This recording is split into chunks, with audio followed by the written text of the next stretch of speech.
we go. All right, you guys have to agree to that. So, sorry. Well, you don't have to. You can leave. I have to click Anyway. on it. Birdie, go ahead. I can. I finally have the new MacBook Pro, and Yeah, I and it wanted doesn't to. seem to have a camera. I know. How do I activate it? I have the mute is good, and then it says stop video with a red triangle. Yeah. How do I get it to show my face? Can you click where it says stop video, and does it pop up? It's a system preference issue. Right. It says FaceTime HD camera that's what's selected right now. Blur my background, choose video filter, video settings. Is that where I need to go? Yeah, you're probably going to have to go to system preferences. So go to the Okay. Apple logo, Okay, we're here. come on down to system preferences, Right? then Mhm. go to security and privacy. Oh, Looks like a little house with a combination lock on it. okay. We're there. Okay, then under that, first of all, in the lower left, there's a padlock. Click the padlock All right. and put in your computer password. Okay, And hit return or enter, and the padlock will unlock. it is. On the left side, go to camera. Correct. And you see zoom.us there. Right, just put a click on that. Put a check mark under that, and then check the microphone, the next one down. You should be fine with that. Oh, it just says quit and reopen No, just say later.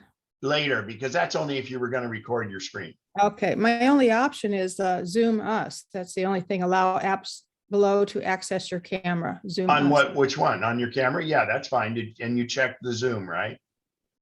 Correct. Now go to the next, on the left-hand side, go to the next one that says Oh, microphone. microphone, right. And that- it that's should be already checked already, is it? Right. Yes, it is. Mhm. Then go all the way down to accessibility. Well, not all the way down, but two more down to accessibility. Got it. And Okay. check that, because that way, if I need to share your screen with you, we won't have to go Okay. through this. We're good. And then that's good. And you can hit the red dot and close that. And now you could go into Zoom and try your video on down below. Oh, Zoom next to the Apple. Yeah, good. Yeah, just just click back on Zoom. If you close system preferences, if the Zoom window is back up, just click on the screen anywhere. And you should have your stop video icon at the Right. bottom. Right. It says stop video. Click it and see if it starts it. Allow Zoom to access your camera. And Yeah, it says go ahead. open system preferences. Oh gosh, it's going to ask you to do what we just did, but go ahead and do it. You'll be fine. So we did all that. Yeah, but you need to do it again. It's asking for it. Oh my gosh. Well, it'll Oh. take you, doesn't it say open system preferences right on the window? Right. Click So I open did system that, preferences. and I have that on camera. Now I'm going to go down to mic. It's already checked. Go to Yeah. accessibility. It's And I think you might need to quit Zoom and come back in would be the best. okay. Unlocking my camera. Okay. Okay. We've done all three. Yeah, so I think you may have to restart Zoom.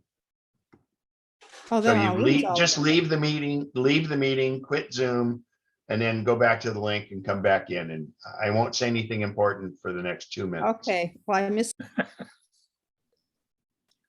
All right. Cool. Okay. Anybody else? Any other questions before we get started? Now, looking around the screen, I see quite a few people that weren't at the general meeting. So I'm going to do a super quick synopsis on what was covered in the general meeting, and then we'll get on to a follow-up of what was done 2 months ago, because we had Pete last month, when I started going through all the settings on the iPhone. And that's been uploaded to the YouTube website. I went over it this morning just to see where we left off. And I'm going to go over two things and do that. But in the meantime, I'm going to share my screen and go through very quickly the keynote from. All right, so hang on here.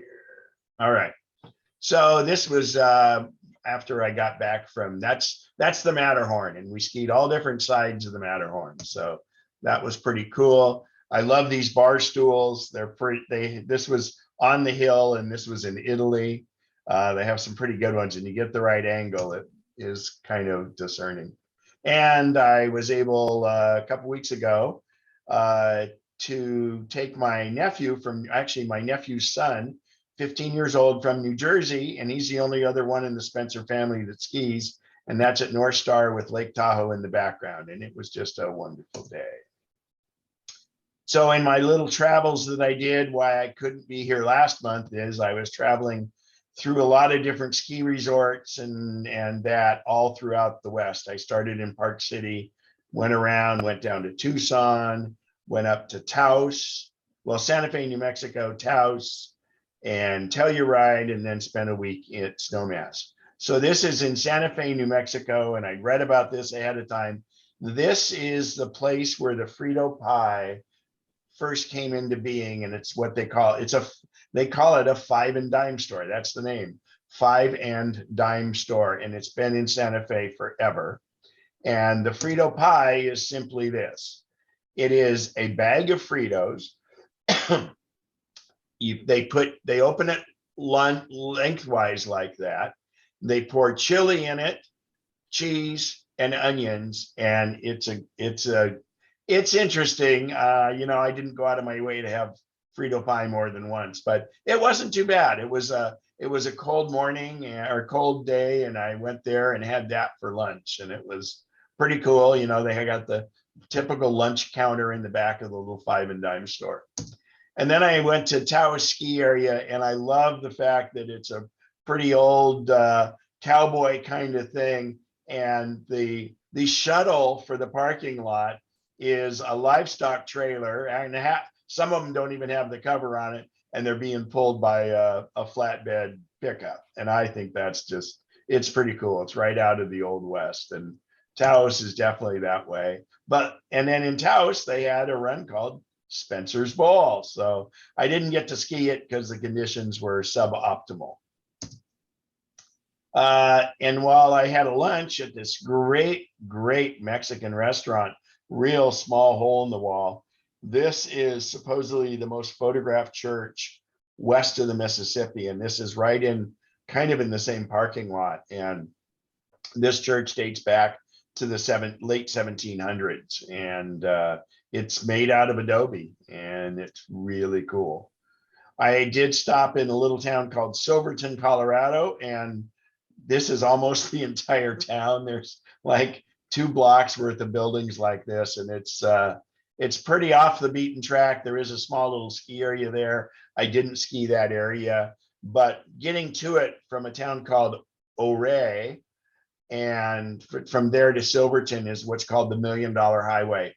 And it's a highway that has a significant drop off on one side of the road, which doesn't have a guardrail because the snowplow needs to be able to push snow off of it. So it's luckily the road conditions were very nice when I was there, but it's pretty treacherous. It's called the $1 Million Highway because it was built long ago, but it was about 1 million miles or $1 million per mile of construction because it's a lot of blasting of rocks and things like that. But if you're in that area, it's great. I don't know why I have the Frito pie there twice. So then I arrived in Telluride ski area, and this was my first day there, and this was sunrise or sunset, and I just thought it was really cool. So getting into what Apple had, they had their special announcement. It was March 8th. Some of you have received some of the new products. Here's one of the new products. It's kind of retro, but hey, actually they put a new version, a green version of the iPhone 13 Pro and Pro Max. And then they introduced the new iPhone SE. used to be $399 because it's got a 5G chip and or 5G communication, 5G chip, and it's the same chip that's in the 13 Pro. It's now $429. So that's still very reasonable for a high-end phone. It only has one camera instead of three. And also your cellular carrier may have some pretty good deals on it. They also they introduced a new version of the iPad Air, and they put the M1 chip in it. The M1 is an incredible powerhouse chip. Again, I'm just kind of highlighting through this very quickly. Starting at $599, it has the smart dock connector, and it also the M1 chip is very powerful, but it's very miserly on the battery.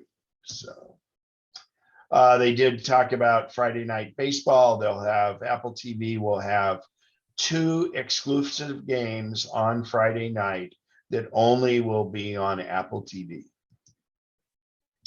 So then came the real hardware announcement that we'd all kind of been waiting for, and I'll set the stage. So back in the fall, well, actually the fall a year ago, they introduced the new MacBook Air, the new MacBook Pro 13-inch, and the Mac Mini with the original M1 chip. And so those were great thing. Oh, and then they introduced the 24-inch iMac.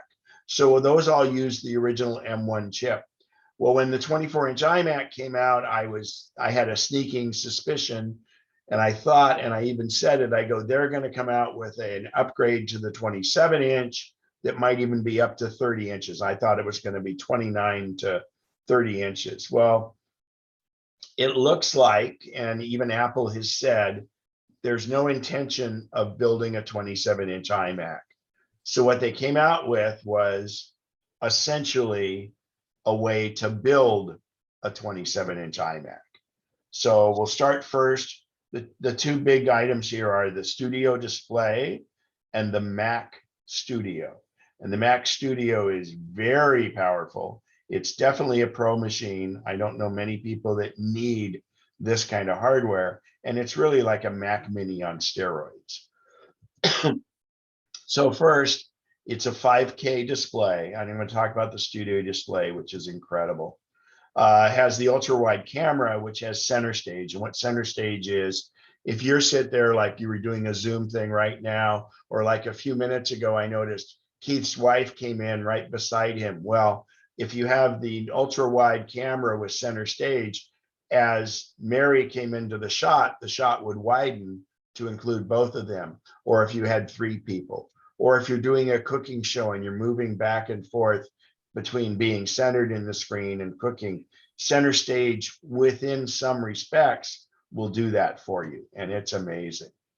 6-speaker spatial sound. The speakers in the Studio Display are incredible. It's so much more than the display, as it says here. So, so a sight to be bold instead of behold. And there's a representation of the speakers in the new Studio Display. Has 4 ports on the back, 3 USB-C and 1 Thunderbolt 4.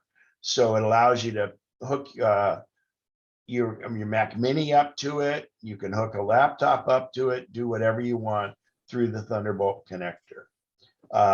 And it will even kind of charge you. You can use the Thunderbolt down to your computer and it will charge it. So the Studio Display is this, and you'll notice on the right-hand side of this screen, it's the normal display stand that it comes with, but there's a couple other options. And you have to buy it with the option you want. You cannot take one with a stand and make it into a Visa mount or the other mount here. So you choose which which display stand you want. The standard one is on the left. The one in the center articulates up and down and tilts in and out rather than just tilts in and out. And that stand, I believe, is $400 more, if I'm not mistaken. And again, you have to buy it that way. And the last one is the Visa mount, where you put it on one of those little computer arms and things like that. As I'm going along here, if there's any questions, go ahead and speak up or raise your hand, and the co-host will let me know if there's a hand raised. So again, I reiterate, you have to designate which version you want. Bob, you had something? I think I read the other day that Apple now, they're issuing a special tools to the Apple stores that you can change the mount. Oh, that'd be wonderful. Yeah, I mean, they do it as a special tool apparently. But yeah, well, there used to be a special tool on the stands.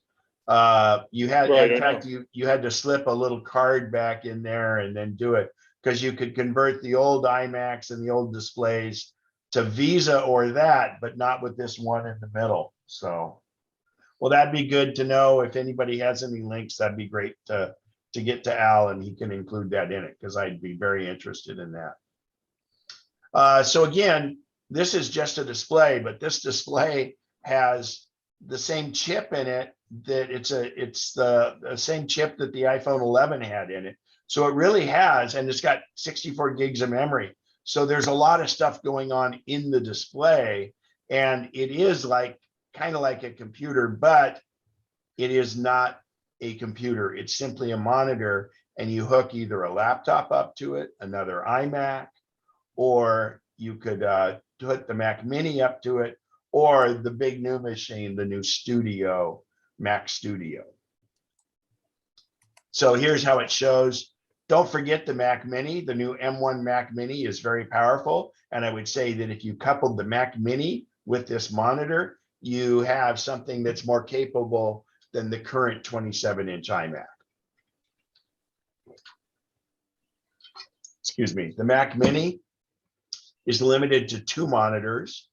The MacBook Air and the MacBook Pro 13-inch are limited to 1 additional monitor, but besides the screen that it comes with.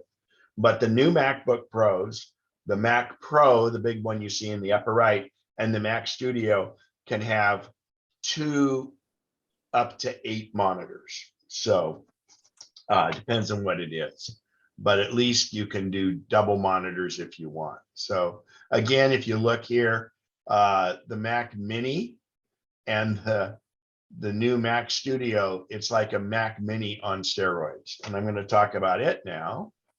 So if you look at it, this is the front of it, and you have the light that shows through the aluminum. You have about 2,000 holes on the bottom. You have USB-C, 2 USB-C ports, and an SD memory card slot. And it starts on, and I forgot on the Mac Studio, it starts at $15.99. And the Studio, this Mac Studio is what this is called, starts at $19.99. And again, this is a pro level machine. This thing just plain kicks butt. So this is what the back looks like. You've got 4 Thunderbolt 4 ports. You've got Ethernet. The thing that looks like Mickey Mouse is where the power plug goes. There's 2 USB ports. There's HDMI. And then there's a pro audio headphone jack. And then that's the switch. So very compact. It does fit under the edge of it. It can use the M1 Max chip, which is what the 14 and 16-inch MacBooks can use. But beyond the Max, there's a new Ultra chip. And I put together a slide that kind of helps with that. But this thing is amazing. It's double what the other chip was, because it is double the M1 Max. So I'm going to talk about this just briefly here. The M1 is what got introduced over a year ago. That's what's in the Mac Mini, the MacBook Air, the 13-inch MacBook Pro, and the new 24-inch iMac, which is incredible. So those all have the M1. Now, then they come out with the 14-inch and 16-inch MacBook Pro. Very powerful machines, lots of connections on them. They are true pro level machines, and you can get those as the M1 Pro or the M1 Max.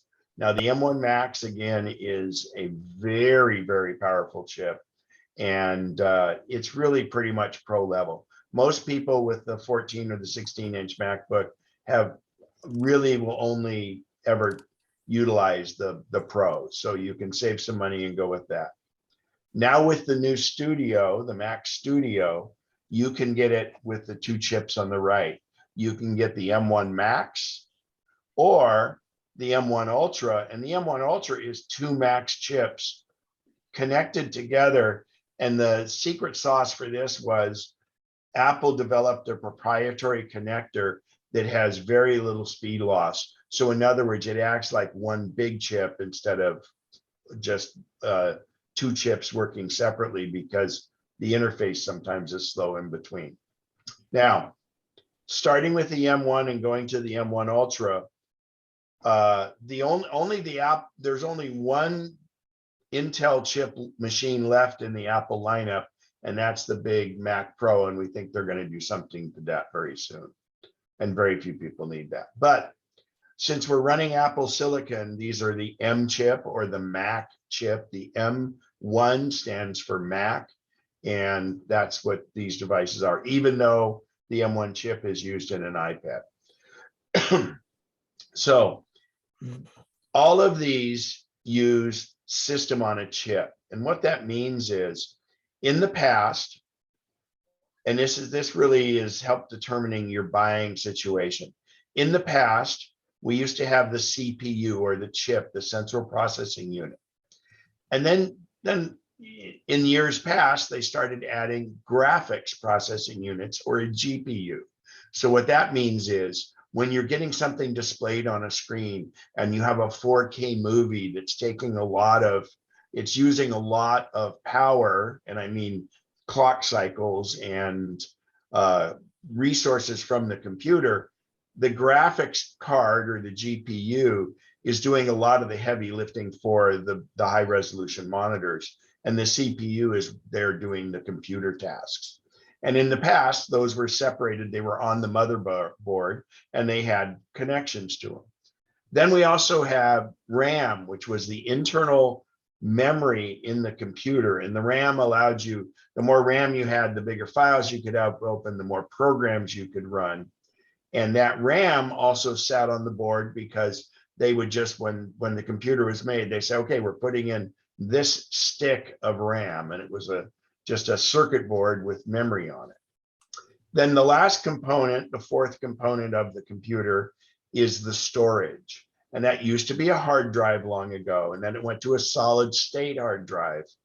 And then they went to chips that look just like the memory, the RAM, that's faster, and they would put those on the motherboard. But the problem is all of those had to connect through the motherboard. And so therefore, there was some speed bumps that would happen because it can't process it as fast. These new system on a chip, which Apple really, I mean, basically it was when they developed chips for the iPhone. All of those 4 components, the CPU, the GPU, the RAM or memory, and the storage or the hard drive, are all now on the exact same chip. And they are the M1 chip, and they interact with each other at super high speed. So it used to be that the storage, the external storage, was the slowdown point in this whole process, and your RAM was a buffer. So RAM becomes a little less critical now because you write so quick to the drive. The more the RAM better is when the more RAM, the better when you order your computer. But they're all together now. So this has done a great thing in making it super fast. But it makes it so none of your computer components are upgradable because they're all on one chip. So no longer can you get a bigger hard drive, or no longer can you add more RAM. And to be honest, this is a better setup because it's less likely for things to fail, because things can fail just because the pathway to them might get broken, or the actual RAM or the hard drive can go bad. In this case, everything's on the chip. It makes it super efficient. It doesn't get as hot. So most of these devices don't even need fans. And it makes it so in the portable situation, like the laptops, you can operate your laptop for all day without having to recharge your battery now. Obviously, if you get higher up, the bigger you get in chips, the more energy it's going to use. I don't think you'll ever see an M1 Ultra inside the iPhone because it would get very warm and you would need a huge amount of battery. So that's the whole deal with the M1s, and they're just incredible. Real quick, this new studio, the new Mac Studio can do amazing things. This is the regular one, and then on steroids, you can have 18 streams of 8K video, that's just incredible. It just means that the processor does a ton of things. 114 billion transistors. Remember, transistors used to be one little piece years ago when they invented transistors. Well, these chips have that in it, and it can do 22 trillion operations per second. And on the high-end one, it can support up to 5 high-end displays. So it's just crazy. It's absolutely crazy. So anyway, that's them. These are the port configurations, as I said earlier. And the new 14-inch and new 16-inch MacBook Pros are also incredible. Here's how you can see how the Mac Studio looks under the Studio display. And again, I think a Mac Mini is a good one with this. Now, this monitor, the Studio display, is at $15.99, is more expensive than other monitors out there. It comes calibrated from Apple. It has all the connections. It's a great monitor. They also make Sony makes a monitor. So, I'm sorry, Apple makes a 30-inch monitor for real pro use, and that monitor with stand is $6,000. And that sounds like a lot, but the monitor that is used in the studios before Apple put that monitor out, which I think that monitor's been out about a year, or more actually, but that monitor, it sounds like a lot at $6,000, but Sony made the monitor that most of the studios use that have really, really good color rendition, and they can do these 8K videos and things like that. But that monitor was $40,000. So now $6,000 looks really cheap.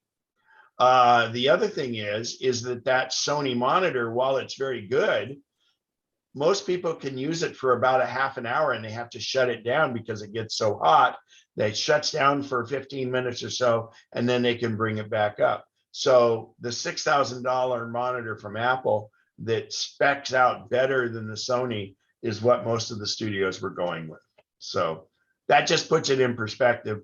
This thing's $15.99, and there's LG makes a good monitor that probably has about the same specs, but there's some interface-ish things that happen the way Apple does it. It's just so nice. So it's a good investment. You keep a monitor for a long time, and and by the way, it is 27-inch, and it's as Keith found out, he's got his in.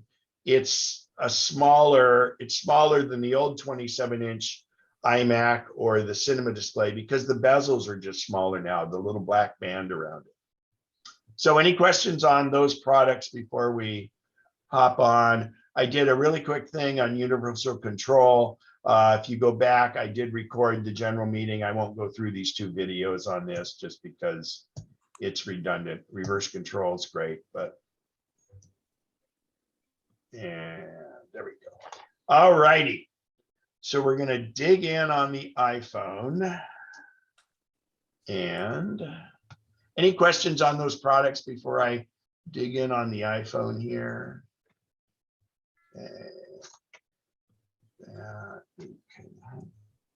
And just idle curiosity, did they call it Studio because they want studios like to start identifying with this? Is that well, that's who it's intended for, whether it be an art studio or whether it be a videographer. or Oh, okay. an actual Hollywood studio. So it has many, it's a new product line. And so that's why they, that's where the studio name came from. But I think it's designed to kind of go a lot of different places. All right, so hang on here. I am going to connect my phone.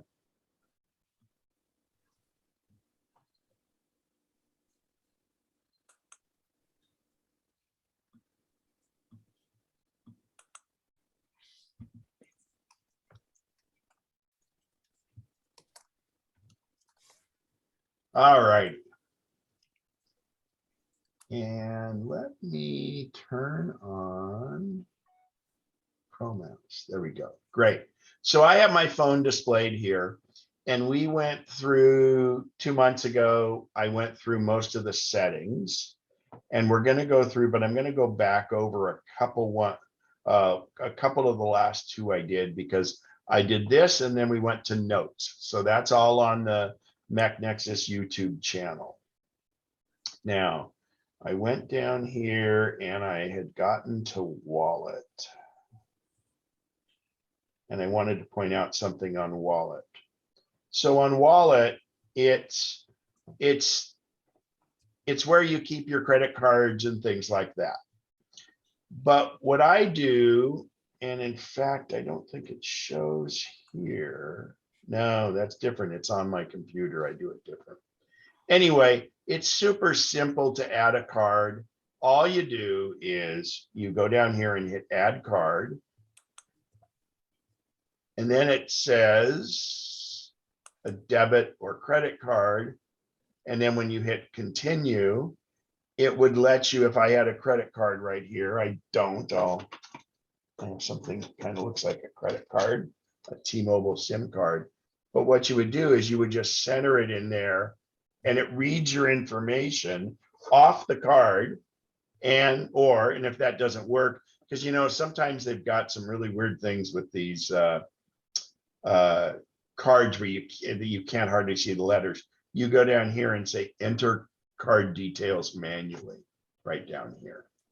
So anyway, you add your cards. Then the other thing you do once you're in wallet is you can choose your default card.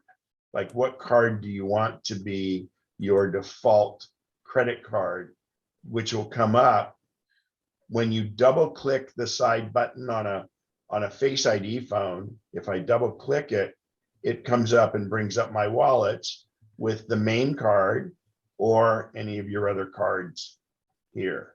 So when you set the default, that's the one that'll come up automatically. If you're somewhere in a restaurant and you want to use Apple Pay, you don't even have to double click on the side button. And I should say on a Touch ID phone, you double click the home button and it brings up wallet. But if you're in an establishment that takes it, so you simply rest your phone right near the reader, and that reader will activate. It will activate the wallet and do your card right away. So wallet's very convenient. It's just to me, and it's quicker than putting your card in with the chip reader. And the other thing is, if you use your card for Apple Pay, you get the exact same rewards that you would normally. So it's just great, and it's super fast, and it's very secure. Rich, go ahead with your question. Yeah, I don't seem to be able to get the camera working on this borrowed iPad. What, you have a borrowed iPad? I do. Well, it may be because, does it work for other things? Yeah, Are you logged into your Apple ID? I am. Well, you may need to go into permissions and allow the camera. There may be something blocking that. But traditionally, you want to do this on your iPhone, because your iPhone has an NFC chip in it, and that's the best way to do Apple Pay. Oh, okay. But yeah, Thank there you. may be something with that. So Okay, thanks. you're welcome. Bev, go right ahead. Yeah, I was looking away when you open Wallet. I have Wallet on my phone and I open it and I see the plus circle, but Are I'm you not in getting- preferences? Did you go directly to Wallet or did you go to? Oh, I preference? went directly to Wallet. That was. No, go to settings. Okay, thanks. Yeah, I was looking away for a moment and didn't Yeah, turn. that's fine. It's Yeah, down about 20 Wallet items. and Apple Pay. Okay. Yes, more options there. Thank you. Yep. So, and then the other thing is you can hide expired passes and things like that. But transit cards, if you commute, you can add the transit card into here. The other thing Wallet is good for, and I'll go directly to Wallet, but I have my vaccine card right there. And that is, it's a way to add, you add it through the state, you do the state one and then do it. Like here's an old Egypt Air. This is my, Casablanca to Cairo. I just keep it in there and it's nice because if you add it to Wallet, this QR code will even show up on your watch when you get to the airport. And how do you add it? How do you add the vaccine card to your The wallet? vaccine one, you know what? I'm gonna have to check because they kind of changed it, but I'm sure Al, he's so good about it. He'll find the link on how to add your vaccine card to Wallet. And a vaccine card, I also have the QR code. Actually, I put it on my lock screen of my phone. You can see that. That's my QR code for the vaccine card. And I recommend putting them in notes so you have it really handy for you. Because that's one of it's in Europe, and those places, they require the vaccine card when you go into a restaurant. So anyway, hopefully Al will get us something on that. He's having some technical issues today too. Mary, go right ahead. Yeah, is the QR scan code, is that one you get from the state as well? And then you just take a screenshot or something? How do you You get it? can do that, but that's not really added to Wallet. There's a way to add it to Wallet, and I apologize, but I did it so long ago and I was in a frenzy when I did it, and I can't remember exactly how it was. No, I mean, how did you get it on your I just made so in photos, I had a picture and then I just edited the picture in Pages and then saved it as a JPEG. And then that picture embedded, because it also had my email address. So reward if found on my email address on my phone, because there's no sense putting your phone number on this screen because they're handing your phone, their phone's in their hand right there. So I just do that. And then I haven't been able to really use the QR code because that California QR code doesn't work in Europe. In Europe, they have a thing called the Green Pass, which is if you're a European citizen, you can put your vaccine on that.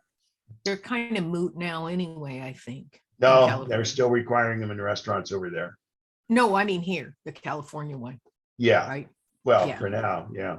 Yeah, for now.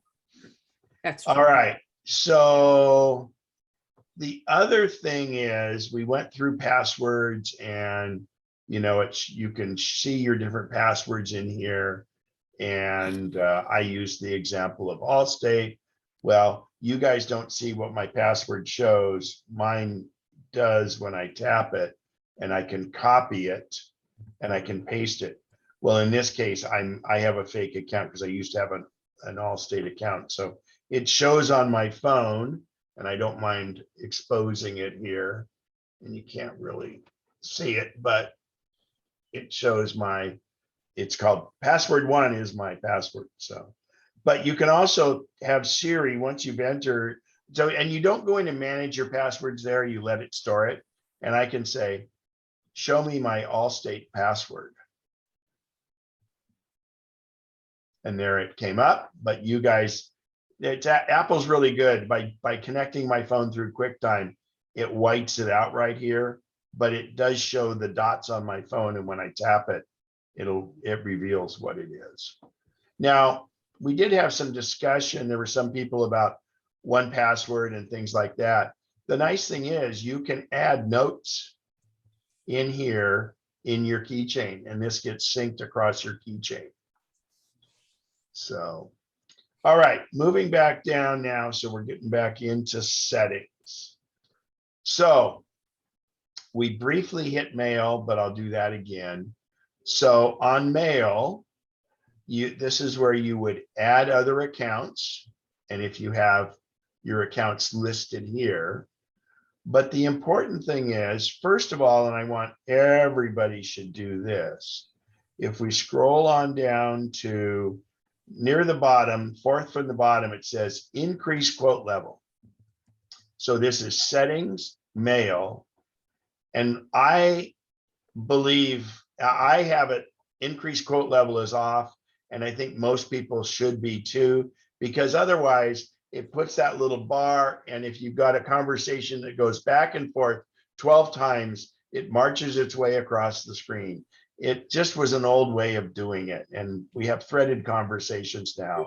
So I recommend it being off. A lot of you people like to BCC yourself, which I always find strange because any of your sent messages are in your sent mailbox. But I want to show you signatures, which is here. So you can create a signature. I just have my name, but you can make it be for all accounts or per account. So if I say all accounts, that means every one of my accounts do that, or per account, like the Lincoln Hills Ski Club, I could put Lincoln Hills Ski Club as my signature and it would just apply to that one. So any questions on signatures? Again, this is really kind of a walkthrough so everybody can keep up. And so the other one, the last one is default account right down here. This is important because this will be when you create a brand new email, which account do you want it to come from?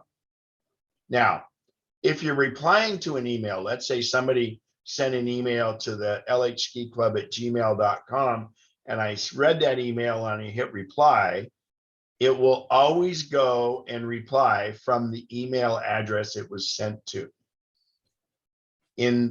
You can change that, and I'll show you how in a second, but you cannot make it default to that. So when we say it's the default account, it's when you create a brand new email, which account do you use the most? And that's the one you would select for your outgoing mail. And I recommend you check that on all your devices. On your Mac, it's under composing in your mail preferences, but in here it's under settings and it's at the very bottom of mail. So again, that creates it. So if I go here really quick to mail, when I create a new message, it's going from that Gmail account. But let's say I reply to a message. Let's see here, one.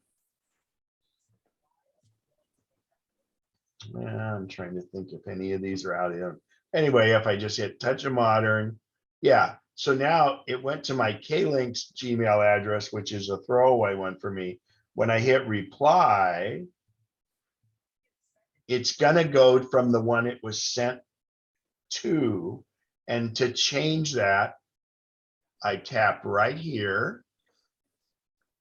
And it's weird, you gotta tap it again on the from, and then you get a choice of which one you want to send it to from. And it could be your default one like that. So again, I'll show you that. So I hit reply. It came to a different account right here. I click that. And then I click again from, and I will change it to, for instance, this one. And now when I send that, it will come from this one. So if you're changing emails and things like that, that's how to do that But if you're replying and you don't want to reply from the email address it was sent to, you have to do it that way. Otherwise, when you do a brand new mail, it comes up and says right where it's from. And if you compose a brand new mail and you want to send it from one of your other addresses, like let's say I was doing a ski club email, I would tap that, tap it again, and then I would do it from the ski club one. Okay, any questions on that? Go ahead, Donna, ask your question. Oh, Ken, I don't think I understand the concept of signature in mail. Is it just what appears at the end of the email? Yeah, I'll that go you're back to sending that. out? Yes, you've got it right. It would be So like your what- closing, or you can have some people have quotes on there and whatever you want.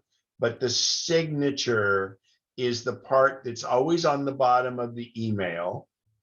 And by the way, if you have one that says, beer is better drunk cold or something like that, and you don't want that to be, it's constantly on your email. When you create a new email, you can always just delete it off that particular email. Didn't they used to have a pull down list where you could make a lot of different choices to put a Yeah, sig- you can in the Mac, and you could do, I don't think we can do multiple ones here. You can only make it per account. You can't make it be different. So when you did it per account, where did you type that information that you have there?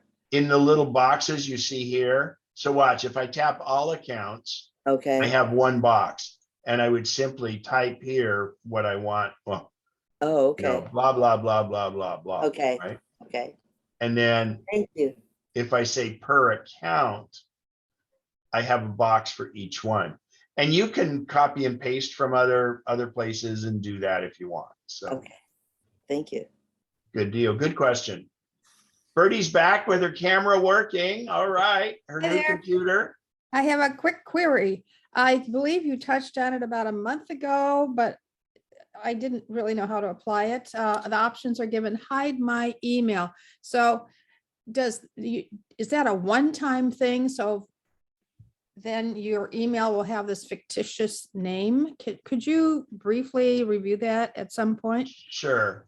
So the hide my email is if you're signing up at a website and they want you to fill in your email. You can use hide my email. Think of it as a cloaking device. In other words, what Apple does, it generates a, as you say, fictitious email. And it's just got random numbers and letters. So but it's unique. And what happens is you're not giving them your real email address. So therefore you're never going to get spammed. And this account is, the mail gets sent to the blah, blah, blah at blah, blah, blah, and at apple.com or mac.com, whatever it is, or iCloud.com. But it comes to you in your regular Apple mail account. So it's transparent, and you can in fact send it back, and it's using your cloaked or your masqueraded or your fictitious email that it created back to it. And you can have a full dialogue back and forth and all that, but it's really one of those privacy things that Apple endeavors to make for us. And I've used it, and I like it. It's nice. So Ken, following up on that situation, if you go on a website, you elect to do hide my email. So that's specific. Is that specific just to that website, or will all other websites where you sign up for something use the same hide my email, or does it even make a difference? Somebody else could help me on this if they used it. I think you can use one of the ones you've used, but I think it generates a new one. Okay, it doesn't transfer. But if you're at that website, it remembers which one you used, if I'm not mistaken. Thank you. Is anyone in the group using that? If you're, speak up if you've been using, I've used it a little, not a lot. Okay. I But guess not. It's great. And then, you know, and on those websites too, I'll generally then, I let it do the fill in of the Apple very secure password rather than my normal protocol, because it just, you know, it's one of those things, so. But anyway, it's good. And, you know, you go to some of these places and they have the long user agreement. You can, of course, read all you want and find out that they're selling your email addresses to other people. So, Right. Thank you, Ken. yeah, you're welcome. Good question on that. All righty, and that's been there for a while. That came I think 2 operating systems ago. And you So have a anyway, question. that was it in the mail settings. You have a So, question from George. oh, go ahead, George. Unmute yourself. Am I supposed to be seeing the Matterhorn behind you or your phone screen? You should, oh, you guys aren't seeing my phone screen? I'm not. Is my phone showing on the screen for everybody? Yes. Just in your sir. hand. Oh, you need to get out of gallery. You need to adjust your gallery setting because you should be seeing my phone screen. We're seeing your phone on top of your Mac. Yeah. And you see the background of my Mac Right. and Yes. you can see this, but yeah, you should be seeing that. There it is. Okay. Yeah, it was probably a setting on your gallery. All I right. had to- So I the just had to next one switch is, to screen share. what's that? I had to switch to screen share and there it is. Okay. So the next setting will be contacts, and this is pretty important, but there's not a lot you need to do with it.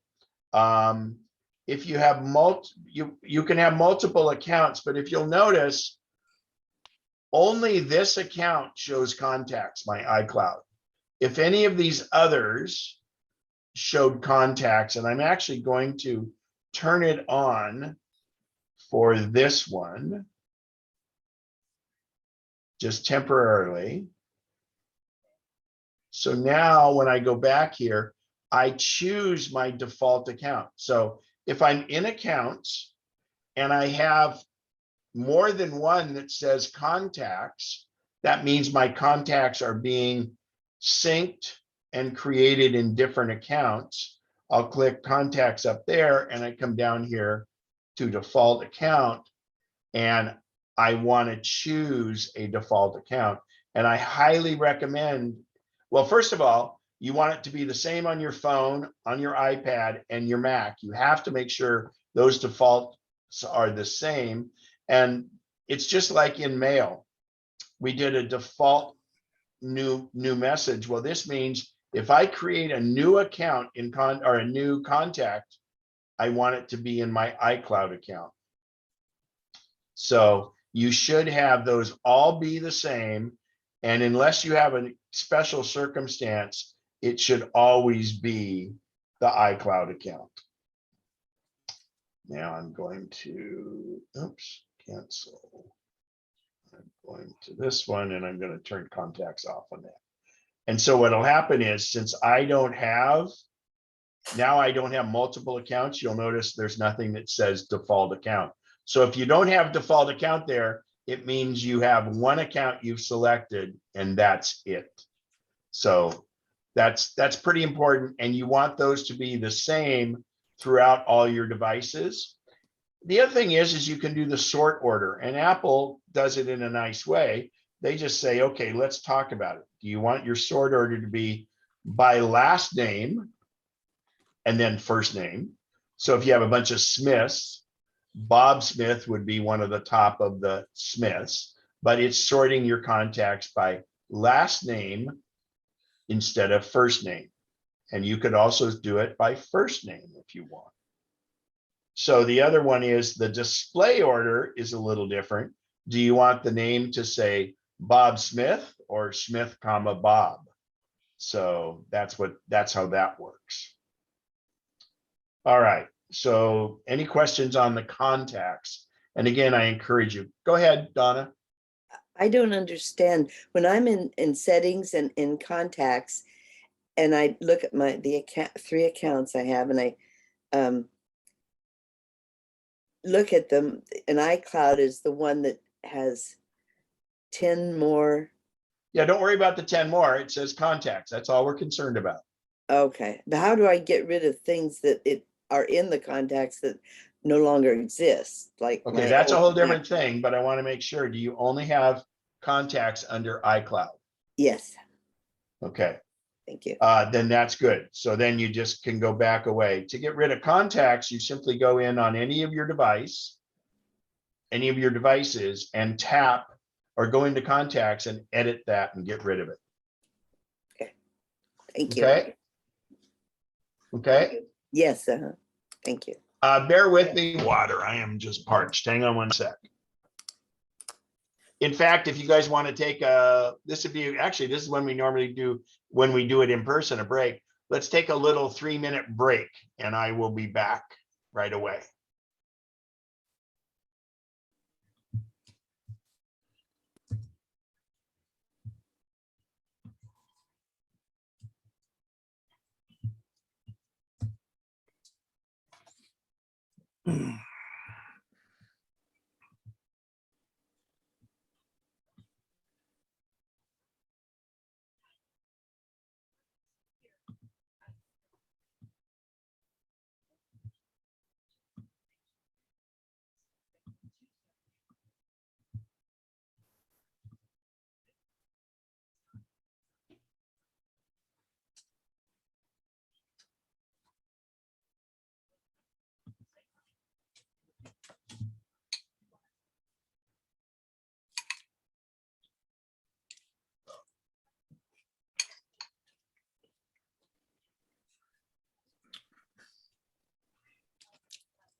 Donna, back to your question on that. So again, when you delete it from one thing, it's going to delete it from everywhere once everything's syncing.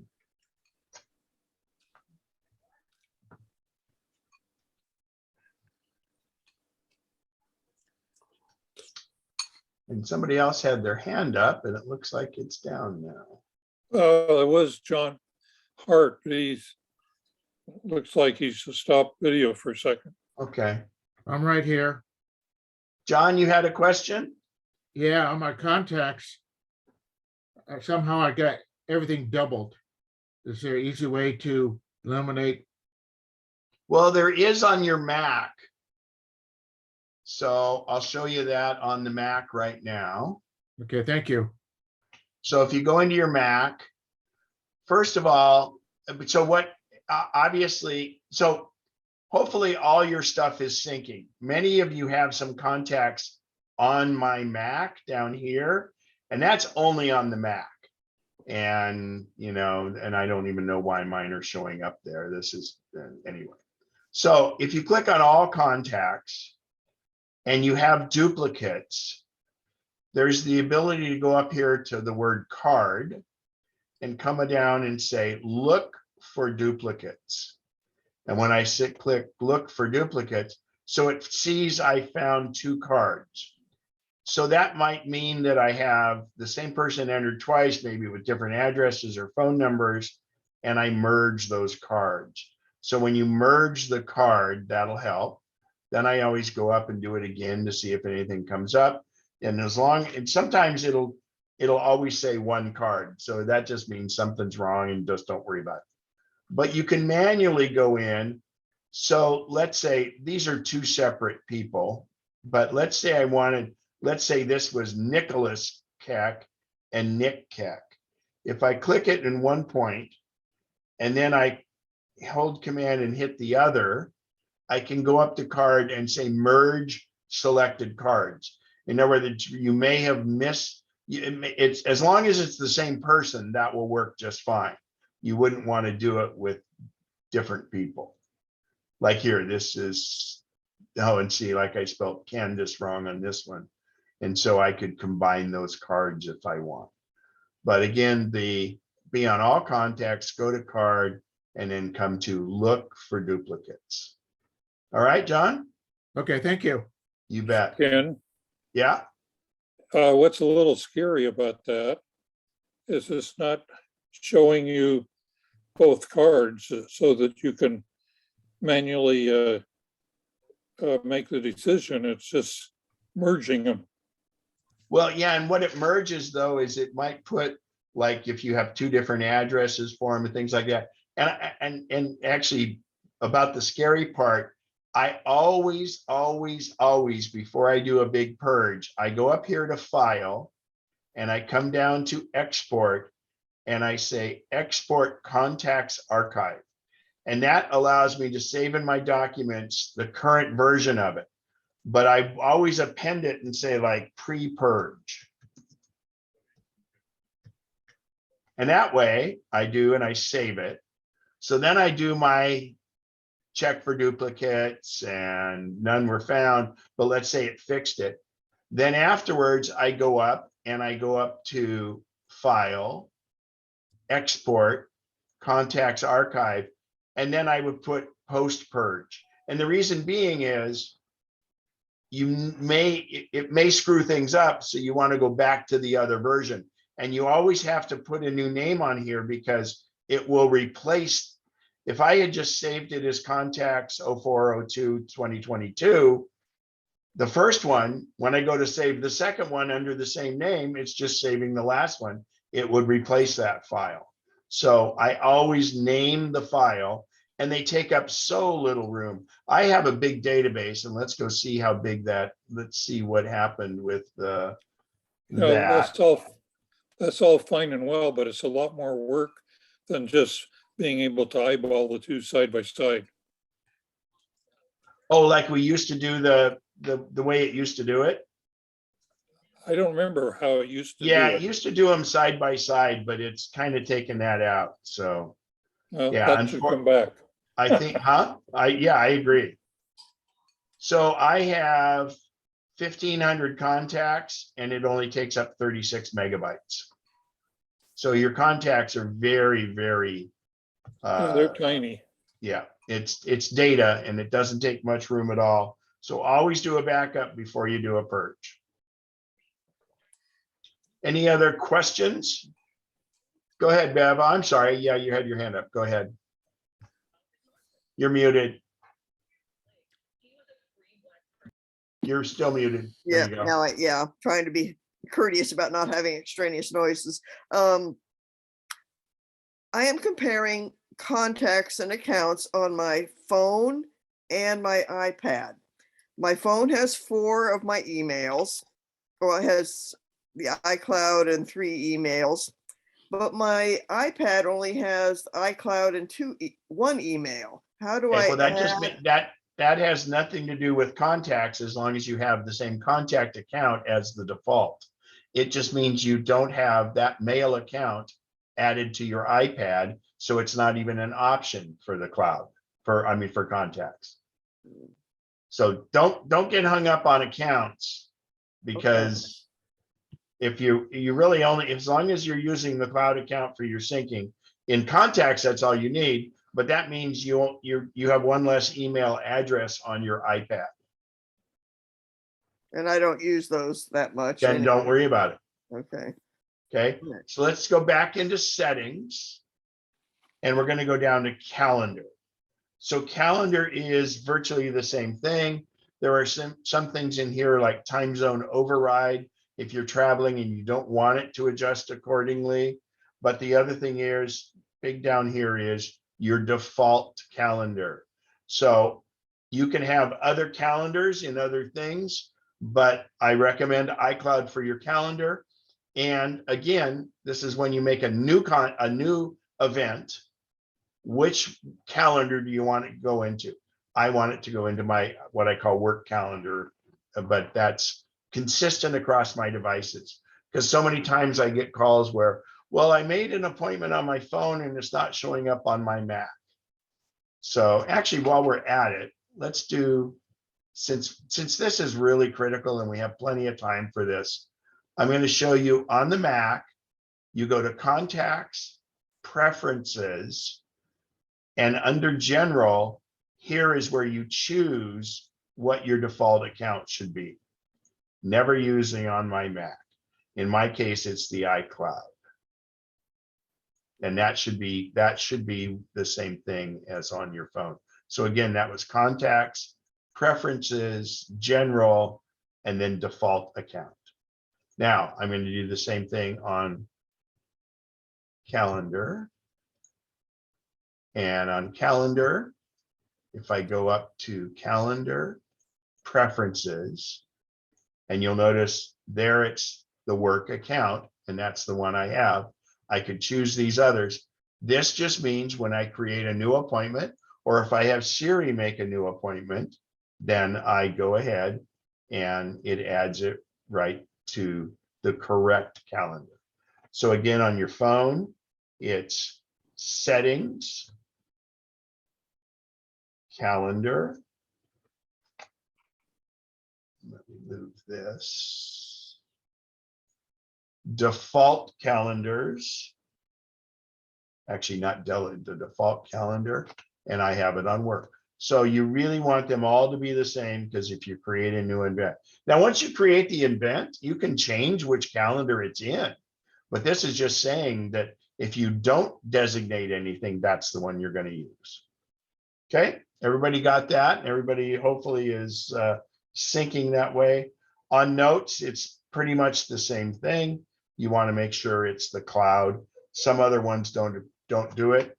If you have On My iPhone account turned on, don't turn it off yet, but you should turn it off once you've gone into Notes and make sure you don't have any in that account, because it would delete the notes that are in that.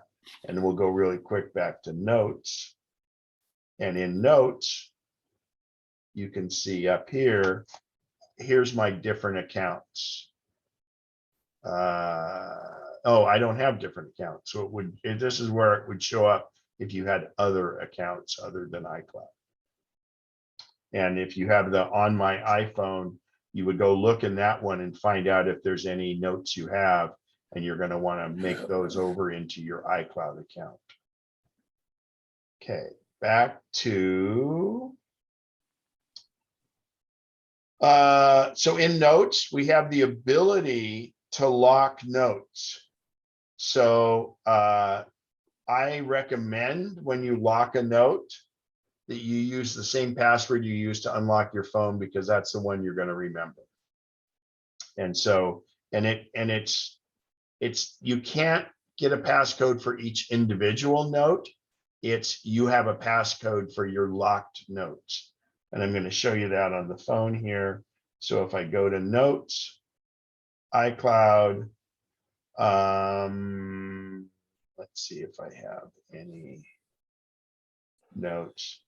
Well, let's see if I decided to lock this note, I would hit the ellipsis and I say down. Interesting. Why can't I lock it? Oh, I wonder, I think this one's a shared note is why. Yeah, that one won't work on that. So let's see. So if I hit the ellipsis, yeah, see, lock is now an option. So if I say lock that note, it'll lock it with my phone passcode. So I tell people you can now put passwords in your notes, but then lock the note.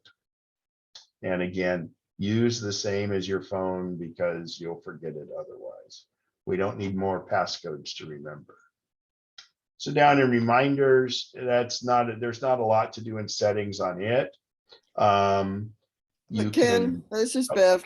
I'm yeah. sorry, can we go back on notes? I didn't see where on mine the locking occurs. okay, do you have a note up? Oh, okay, take a note up, Yeah, okay. you can't lock it if you don't have a note. Yeah, Yeah. you lock individual notes. Okay, And okay, then when you close it and go away and come back, it'll lock it for you. okay, thank you. Mary, go ahead. Yeah, I'm having trouble on calendar, syncing it's not going to my iPad, and I think I have everything synced. I just did. You have your iPad there? I do, my iPad and my iPhone. Okay, first you have to make sure it's on the same Apple ID account. It is. Then go into calendar. In Oh, and it settings? may not be showing. So let's look at this. So just go to default calendar, and is it set the same as on your iPhone Yes. and your computer? Yes. So here's what's probably happening is when you go to calendars. In which, on the phone or on the? Well, I'm doing it on the phone because I don't have my iPad connected. But I should be looking on my iPad because that's where it's not. So showing. go to your iPad Okay. and go to the calendars app, not the settings. And do you see in the upper left, there's a calendar right above the month? Wait a minute, in settings? No. I said, Oh. go to the calendar app. Oh, the calendar app, We're sorry. not in Okay. settings. Yeah, You see the calendar up there. right. Tap it. Now, Okay. are all your calendars checked as on? Yes or no? Yes. They are The all checked. calendar- Yes. Okay, and is there show all in the lower right? It says hide all. Okay, so then you have them all on. Now we just. So is the calendar that's your default one show up there? Yeah. But they've just got circles now. So I should just hit the. No, you need to check it. It needs to be on. It has to have a check mark. It did. but Yeah, when I because went you to just show hit hide all, and I only click when I tell you to click. Okay, I So did click that. show all. Mm-hmm. And then my recommendation is whichever calendar is your default calendar, if it doesn't work, toggle it off and then toggle it back on, and then that should work. Okay, thank you. I hope this is what was the problem. Yeah, if not, let me know. All right. Thank you. You're welcome. Okay, so back in settings, we went to notes, then reminders. Not really a lot to set here. A lot of times on a reminder, you can set your time when you want a today notification. It'd say when you say, remind me next Tuesday or something like that. Reminders is very powerful, and it's best done with Siri. So voice memos is here. You know, you can clear, if you delete it, clear after 30 days. I just go with the default settings on this. The phone. Now here's some settings that are interesting, and there's going to be some permutations for this. So I have it set to when a call comes in, it will announce the name if they're in my address book, or it will announce the number they're calling from. But what you can do is you can say, do it always, which means if it's my headset, if it's on speaker, if it's up by my ear, whatever.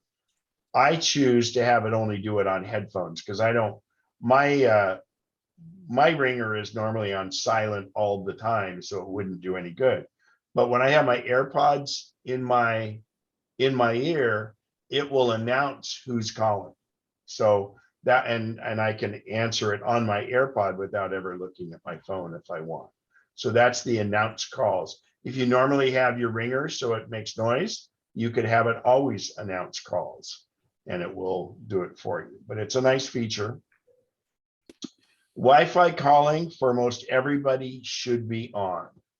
Now, Wi-Fi calling means if I have a limited cell connection where I am and I want to receive phone calls, if I'm connected to that Wi-Fi network, it will send it over the Wi-Fi network rather than the cell towers. If you're on slow AT&T DSL, you may have some times where this gets a little choppy, so you may want to turn it on or turn it off. The first time you turn this on, it will check with your carrier if it supports it. Most carriers do, because they're not having, your calls aren't going over their towers, so it's better for them. But also it asks you for your emergency, your address in case of 911. So, and then add Wi-Fi calling for other devices. What that means is if you get a call that comes into your phone, whether it's a Wi-Fi call or not, you can answer it on your iPad. So Bev, you've got a question? Yeah, going back to notes, I went into a note and I previously had created one with a password. Even with the hint, I'm not opening it. It's not critical to me, but if one doesn't remember one's code, is one SOL? Well, do you have Face ID or Touch ID on your phone? Yeah. Then that should also unlock it. Okay. So, but Yeah, it's where that setting is. If you go into settings and go to notes and you go to password, there's where it does it. And you can turn on Face ID, but also there it says change password. So I've Okay. never had to do it, but you might be able to fix that. Okay, I'm on notes and settings, and then where? Click notes Yeah. and then click on password. Fifth item down, right here. Okay, wait a minute. Fourth item. Notes, default account. Okay. No, No, I'm sorry. It's below default account password. password. And it's, yeah, I see use Face ID is on. Okay, well, like I said, you may have to reset it there, but Okay. you're on your own. I've not done it. Okay. That's why I always tell everyone, use the same code as on your phone because you'll remember that. Well, what's nice is it came up with a clue, but even the clue, which was just to use my Apple Yeah. or my iPhone. Okay. Anyway, we're moving on. Yeah, okay. I cannot help individual people with their password problems. All right. So Wi-Fi calls on other devices. This is important if you want to receive or make calls on your other devices, whether it be your iPad or your Mac, etc. So that's how you do that. Then respond with text. These are the little built-in ones, or you can do custom ones. When someone's calling you and you're in a meeting or something, or you want to pretend like you're in a meeting, you would say message. It comes up on your screen when someone calls you, you hit message. These are the built-in ones, and you can change these however you want. So call forwarding. Now this is really important. Call forwarding. So call forwarding means that if I want to receive, oh no, excuse me, this isn't, I was thinking of message forwarding. This is if you had another number that you wanted to forward it to. My mistake on that. I was thinking about message forwarding. Call waiting, this is, and actually some people have this off now. I think one of the software updates did it, but call waiting is where you're on a call and another call comes in, and you can do that. Show my caller ID. You can turn that on or off if you want. For the most part, if you know who you're calling, I'd leave it on because if it's like most people, they won't answer calls without caller ID. Silence unknown callers. Now, this is a good feature, but you have to be careful. So when I click silence unknown callers, it says here, it gives you everything you need to know. Calls from unknown numbers will be silenced, sent to voicemail, and displayed in the recents list. Incoming calls will continue to ring from people in your contacts. Recent outgoing calls, so let's say you called your doctor's office, but they're not in your contacts, that would work, and Siri suggestions. So what Silence Unknown Callers does is, if it does not meet that criteria, your phone won't ring, or it'll ring silently is what it does. And then you can look at the number and do what you want. The problem is, let's say you're scheduled, let's say your dentist office is calling you to reschedule an appointment. That would come in as an unknown call unless that particular number, because usually their outgoing number is different than their incoming, unless it's in there. So just so you know, it's a great tool, and we can do the same thing in messages. We'll find out in a bit too, but that's just, be careful with it, because I get a lot of calls that say, Ken, I'm not getting any calls. And I say, well, how about when people call you from your contacts? Oh, well, yeah, I get those. And then instantly that's it. So call blocking and identification. I use some additional apps for mine.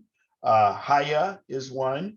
The carriers are jumping into this and starting to do a pretty good job of spam filtering on calls, except for the car warranty calls, right? We all get those.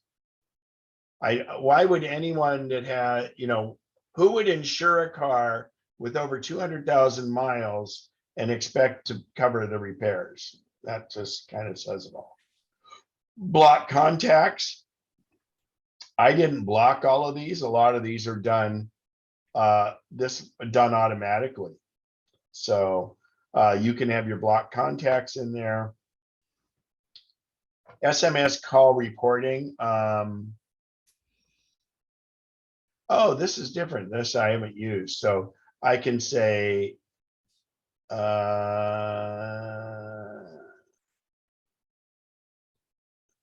yeah, if you choose to report it, Hiya, H-I-Y-A, is an app that's pretty good for trying to filter out some of those calls. Oh, so dial assist is not on, and I should turn that on. Dial assist just makes it easier, with the whole 1-916 versus just doing 916. So call assist or dial assist is good to have on. Any questions on calls or phone? And again, I encourage the Wi-Fi calling. All right, next thing down is messages. Now there's some important settings on here, so everybody should go ahead and get to messages. And first, iMessage should always be on. iMessage means that you send those blue texts to other Apple devices. And that's done over the data network. It's not done over the cell towers. There was the day when we used to get charged for every text that went over the cell. So if it went over data, it wasn't. The next one after iMessage, and by the way, a green text means it's going to an Android, and that doesn't go via iMessage. So send and receive. When I tap that, it should have, you should activate any of these other addresses you have on the top, but only your phone number should be on the bottom. And you want to check and make it your phone number. In other words, when you start a new text message, you want it to go from your phone number, because otherwise the people on the green devices wouldn't do it. And you don't really even want to use your iCloud on this. You want to use your phone number of your existing phone. Some of you share an Apple ID with other people. In that case, you may have a different phone number there. You want this to correspond at the top and the bottom to the actual phone number of the phone that you're on. So, and again, I click these others just in case someone needs to iMessage me. They would never, iCloud, my Mac.com is the only other one, but there's no problem leaving them on. And on the bottom, you check one thing and one thing only, and that's your actual phone number. Okay. So that was send and receive. We go down farther, you can share your name and photo, and then it automatically comes up on someone's, whether you have a Memoji or whatever, it'll show up there. So shared with you, I select that. It's just let it via iMessage. Show contacts photos. So that's when a message comes in, it's if I have someone's photo in my contacts, it will show up there. Now, those of you that want to text from another device than your phone is the conduit for that. So in other words, blue texts go everywhere because those are iMessage. But green texts, you have to enable it here by saying, I want to be able to text in messages from in my case, my MacBook Pro and my Mac Mini. You have to have those on. People always ask me, oh man, I'm only getting messages on certain messages on my phone and not here. This is the part that's off on that. So it's under text messaging forwarding. And then you want to have whatever Apple devices you have that you want to be able to text from need to be turned on with green. Now, if you're just doing it now for the first time, all your old messages won't show up on your Mac right away. And it'll be as you communicate with people, it'll bring in those old thread messages. And can you go back one? Where is the forwarding? I'm not Right seeing here. So it's in it. messages, Yeah. right down here, text message forwarding. See it? No, wait a minute. Oops. Send and So receive, share. Oh, there it is. I'm sorry. That's okay. I wasn't sure where you were. Okay. Got Yeah, it. text Thank you. message forwarding right here. Thank you. So send, read receipts, or send read receipts, excuse me. So in other words, if you text someone, so this only applies to iMessage.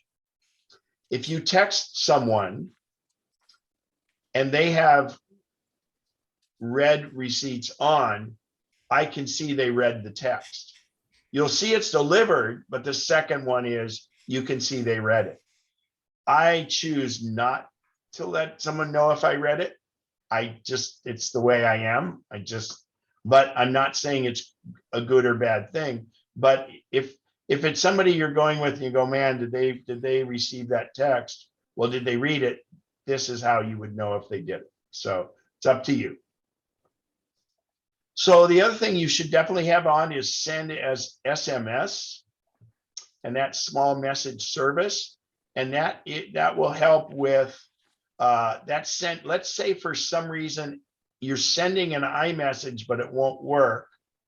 And it goes over text over the cell towers, not the data, but through the cell thing, that will send it as an SMS if needed. It will occasionally do that, but it's best to have it on so a message won't fail. You should also always have SM or MMS on. That's multimedia simple text is what it is. And that's be able to send pictures to people that are on an Android. Group messaging, like if you have a group, family group, let's say of 5 people, you want that on for that. Show subject field, I don't care about it's when you're composing and stuff. And I just think it adds extra look. Character count, that used to be a deal to show you how many you're doing because text used to be small. It's not a big deal. And then you also have the same blocked contacts that you have in the other. So we'll go on down to message history. How long do you want to keep it? You can set that forever you, I'm sorry, message history. Keep messages, and the choice is 1 year, forever, or 30 days. Well, if you get a lot of videos and a lot of pictures, you may want to not do it forever. because that'll take up a lot of room. Your choice on that, how long you want to keep them. Notify me. So it's, if there's a conversation and my name comes up in like a group text, it does that. To me, that's nothing that ever really comes up. Now, remember the thing about announced phone calls or phone calls when people call in and things like that. So you can filter unknown senders. So in other words, this would filter out anybody in your list that just has a phone number that is not in your contacts. So it just you still get it, but it sorts it into a different sort on your message screen. So you can use that if you're getting a lot of spam text. I would encourage you to turn this on. You're still going to get those messages.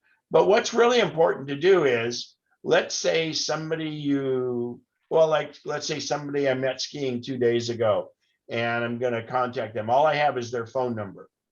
Well, what I would do is I would make sure when I get a text message from them, I would go in and set it and tell it to make a contact out of it. So let me show you how to do that. So I'm going to go to messages, and for instance, here's one, Dark Horse Golf. They're offering me coupons. So if I go to their phone number there, and if I tap it at the top, and then I tap info right here, there's the recent phone number. So I don't think if I have these in my contacts, but I'm either going to create a new contact or add to an existing contact.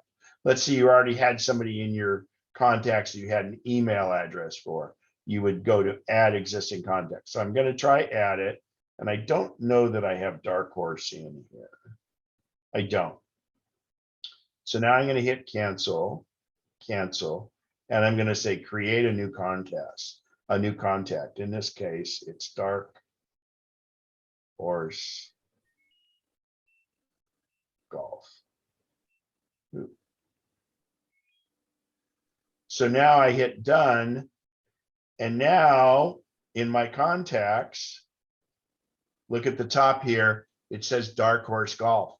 So now that they're in my contacts, they wouldn't be blocked by that blocking that we talked about. So if I go back to settings, so filter unknown senders, if I'd had that on, now if they text me again, they're in my contacts, so it'll show up under Dark Horse and it'll be in my regular texts.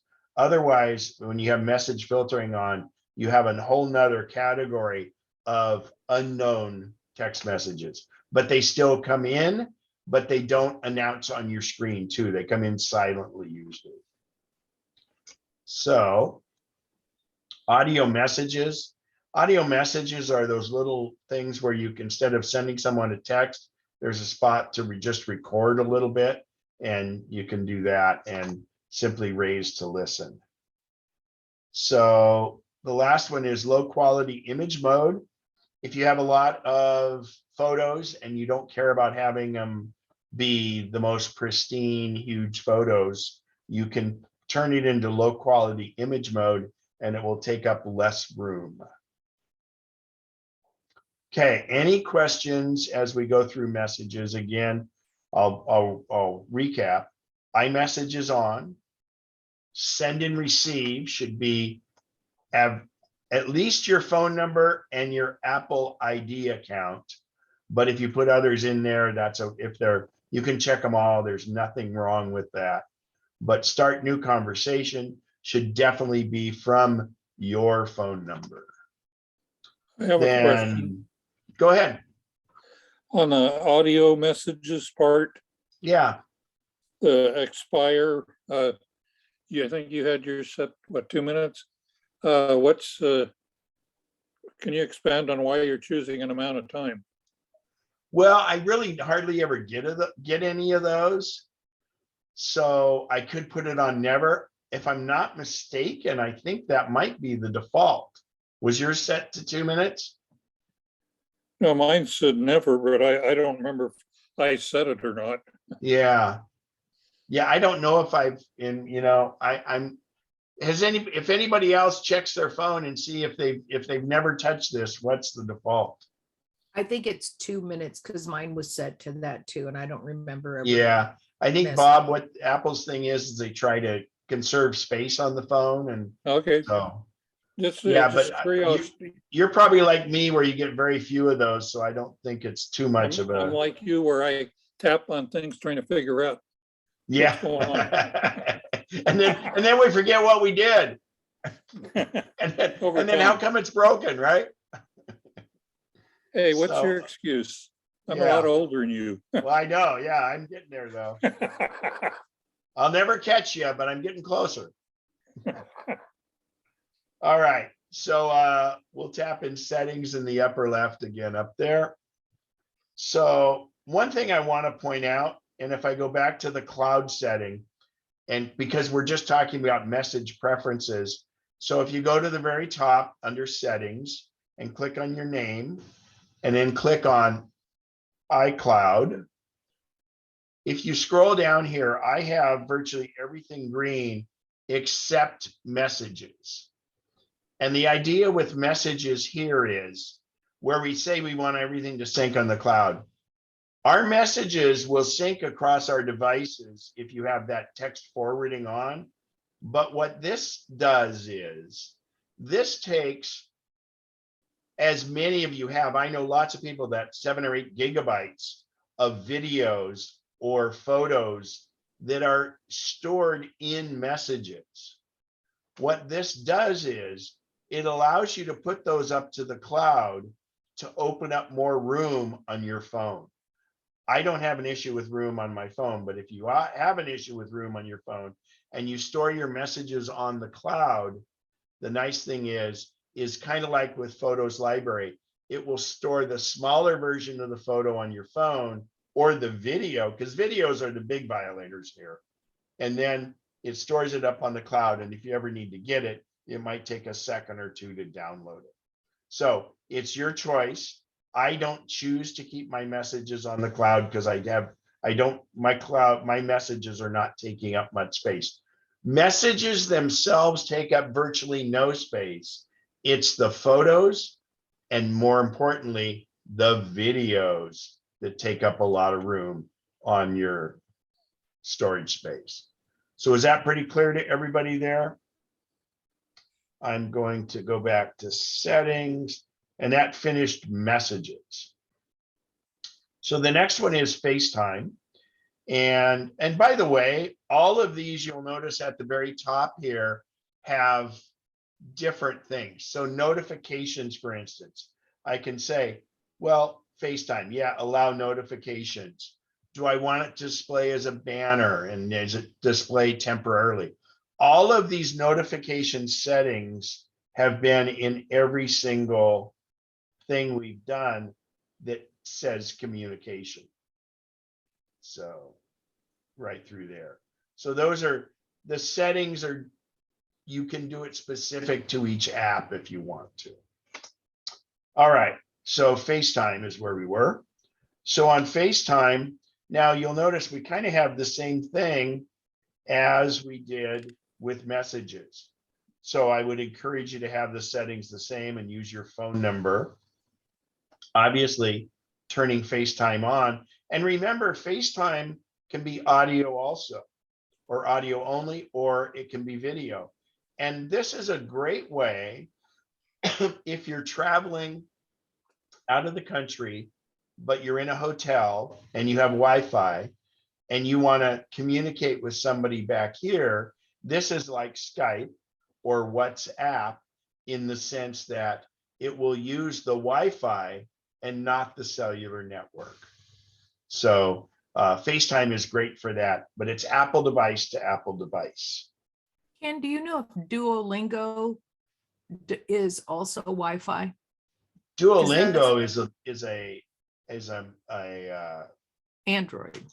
no, but Duolingo is a learn a foreign Okay, language. then that's not the right one. There's one that if you have friends or families with Well, if you're gonna Android. do that, WhatsApp, which I hate because it's Facebook, but WhatsApp is that's the most popular app in the world.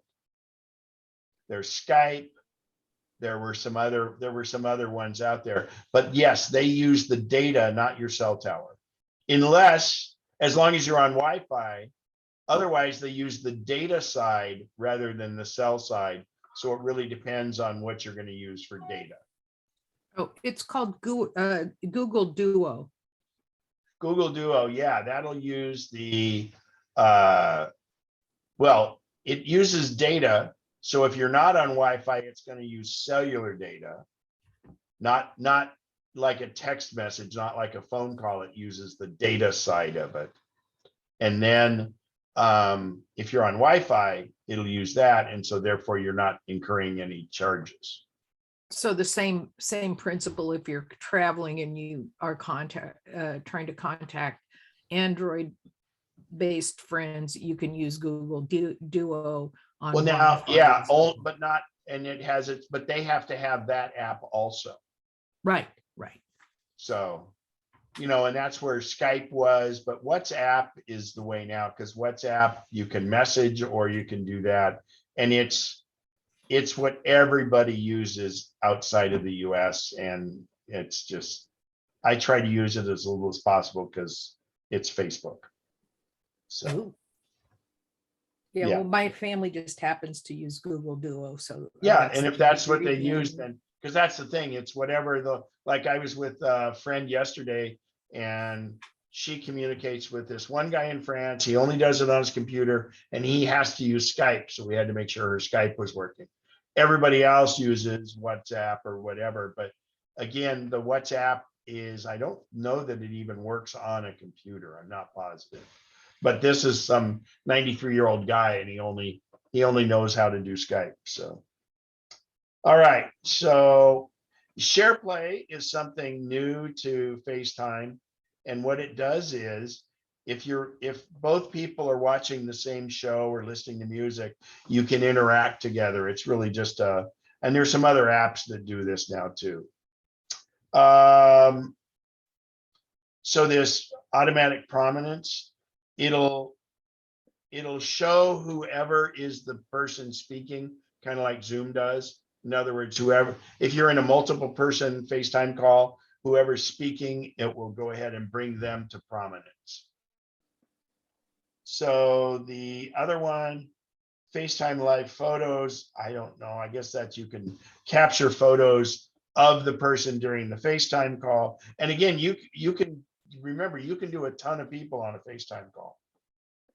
And eye contact, it's to make it so it's kind of follows your eyes, and then kind of you have the same pool. I haven't put all these in here. It's the pool of blocked calls that came in from a database or something. So we're gonna go back out of FaceTime settings now to Safari. Now, this isn't just browser settings. There's a lot more to this. So I'm going to go into Safari. First of all, you have your choice of search engines. So Ecosia is a search engine that's the money they make goes to some charitable things. DuckDuckGo doesn't follow you, doesn't track you. Bing is Microsoft and it sucks as a search engine. Yahoo is even worse. Google is who I choose to use, knowing that they take some demographics from me and stuff. But my second choice would be DuckDuckGo, but for some reason, I get better Google results. So that's my go-to. I can change it whenever I want. So that's under search engine. Search engine suggestions you should leave on. That's when you start to type like who makes or best apple pie recipe. It'll start filling in and auto, put in when you start typing REC, it knows that you want it recipe. The other thing is, if let's say there's a big news event and they say,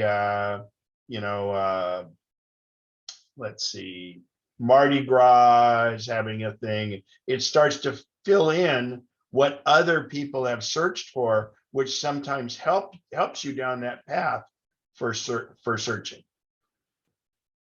Safari suggestions are, well, where Safari by your location and other things like that may help you when you're doing a search.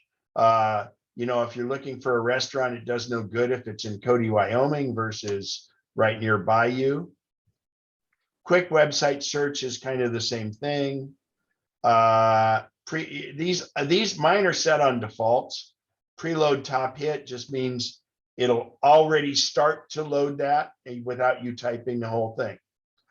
But now we're going to get down into the meat and potatoes of what the preferences in Safari do. So autofill, we're going to tap that. So use contact info. So that's the case where you're going to a website and on your Mac and on your iOS device, it says, oh, give us your information, your name, your address. And if you have this on, as you should, it will automatically fill in for you. A lot of people are saying, oh my gosh, how do they know my name and address? Or if I just put my name in, how's my address fill in? You think that the website has got all that information. No, this is derived from your own contact. And in contacts, you want to have, in fact, we'll go to contacts on the Mac and on the phone. When I go to my contacts, there's the My Card. And the My Card is the one that has my most pertinent information. And it's me. I'm going to go to settings, contacts. And it's weird. Oh, I totally skipped that. So down here in contacts where it says my info. So we're in settings, contacts. We're jumping around a bit, I apologize. And my info. When you tap my info, you want it to be your name. If there's nothing listed for my info, you want to click on it and find your name in your contacts. And if your phone number and email and address is not listed in there, go into contacts and make sure it is there, because it will autofill this stuff. So that's on the iOS. I'm going to show you on the computer. If I go up here, it will say, go to my card. If it doesn't say go to my card, you go find your address here and then do it and then fill it out. So if I go to my card, here is my information. So this is, and by the way, these are Siri suggestions. I don't want all those attached to my card, just my main ones. So it's using my card, and by making my card on the Mac, it will also fill in the my info on the bottom there. So you want to make sure you have a contact card that has your pertinent information, so you don't have to type it a bunch of times. Make sure everything's capitalized, make sure it's clean, and then you can make that my card. And again, if you make it your card on the Mac, it automatically will show up as the my info on your phone. So like that. So let's go back to where we were.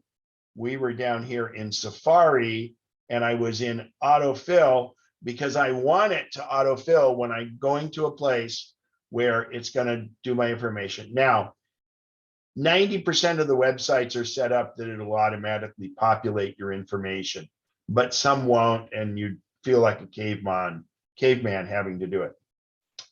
Now, I save my credit cards so I can also just use them in Safari, not with Wallet.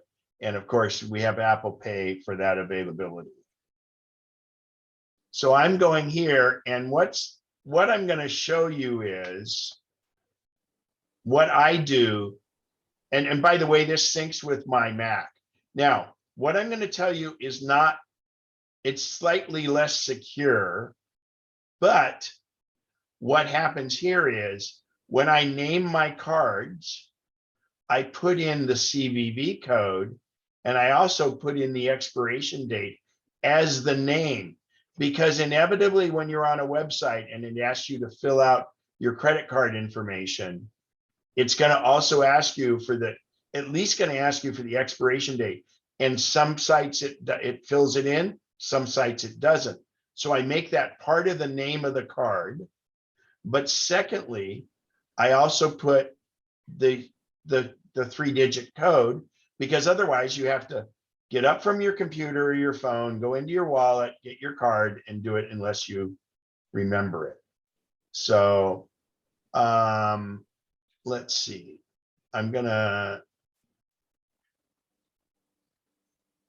Let's do this really quick. I'm gonna cover this screen because I want to make sure what shows up here. Let's see. Yeah, let's see. By the way, Ken, that's a very good hint on the name, including the. Oh, absolutely. Thank you. So where 'Cause you I'm do always that, where popping you up. do that is in the next screen. You tap. So because it exposed my cards, I don't want to do it.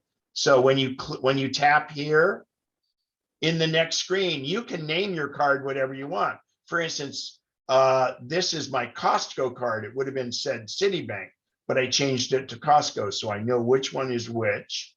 And then like with Chase, I have different Chase cards. And so I just name them. And then like here's the one for buying the raffle tickets and stuff, but I name it what that is. So the nice thing is you don't see my card numbers by doing this, but if I were to tap one of them, it would show up. So I'm not going to do that. All right. Can you go over where you are? Yeah, you bet. I am in settings, Safari. Yeah. And then in Safari, I'm in autofill. Oh, okay. I missed that part. Okay. No problem. And so autofill is where it will autofill your contact information. And you should let Safari save your credit card so you don't have to enter them.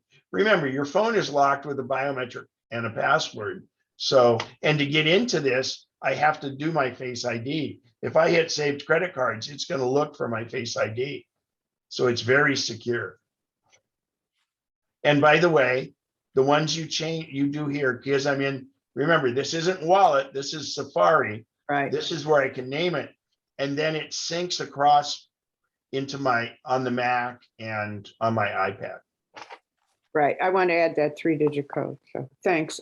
Yeah. And you just do that to the name by tapping on it. So I just developed that a few years ago because I got so frustrated with having to grab the card out and everything else. And now we have it. So what's really weird is when you select it, you have to make sure, don't click really quick when you select it, because select it when you're at a website and then read the name. And then you got to remember, okay, it's those 3 digits in that passcode, because a lot of times it won't fill it in. All right. So the other thing here is favorites. This is just managing your bookmarks in your favorite bookmarks. Block pop-ups, you can have that on, but I would say there are some websites you go to, some of the health sites and stuff, where you may have to turn it off. Extensions, now wait, Notebook Web Clipper. I don't remember that one, but it's off. Oh, and I should have Honey on. So Honey is a great thing for saving money. Honey, when you're going to buy something, it will look and let's say if there's some promotional codes available, it will go out and try to fill in promotional codes like free shipping or $10 off $100 or things like that. So I recommend Honey. It's the only Safari browser extension that I recommend. I believe CityCard has another one that's like that too. Somebody can help me with that. I just don't have it. I just have Honey. So going on down, downloads. If you're downloading from Safari in the iOS, where do I want to put it? Now, let's look at this screen right here. I'm going to show you on Safari. So Safari always had, ooh, and this is one we need to talk about. Safari always had the menu bar up at the top. Well, in a recent iOS update, they thought that you want that at the bottom. And I don't, so I moved it back. So if in settings, tab bar is with it at the bottom, or single tab is up at the top. There's something to be said for the tab bar because you have multiple tabs open, but I have the maximum of 499 tabs open all the time. So I don't want a tab bar because I can't go through it like that. So I choose single tab, which is the way it was. So landscape tab bar is just if you're in landscape, do you want the tab bar to show or not? And then allow website tinting. That's that weird translucent effect where the color of the website is behind it. I don't like it. When you open a link, open it in a new tab or open it in background. So in other words, when you click and hold and say, open this window in a new tab, do I want to go right to that tab or do I want to do it in the background, which means I stay on the page I'm on. On my phone, I choose new tab. On my computer, I tell it to open in the background. And close tabs, what's this? So yeah, I should get into that, but you know, that's how you want to handle the closing of tabs, have it do automatically for you if you want. So here's your privacy and security, and some of these are new to iOS. So prevent cross-site tracking. In other words, if you're at CNN and you go off to SAC-B, CNN won't know that you went to SAC-B. So, and the reason for that is, I mean, that's those demographic trackings, and I believe this is the default. Hide IP address. So my IP address, essentially my address on the internet, I can hide it from trackers. So I don't want a tracker to know my IP address because then that helps in their tracking. I don't block all cookies, but you could. Cookies are not bad. They just leave breadcrumbs everywhere you go, which sometimes is beneficial. To me, it's not been a big deal. Fraudulent website warnings, it's good that that's on, but don't believe that don't get all freaked out if you go to a website and it says it's fraudulent. I had a friend that was logging on to a friend of theirs website and their certificate was expired. So it gave them all these warnings and hoops to jump through and stuff. I don't know. The privacy provisioning ad measurement, that's actually just something that's a feedback for Apple.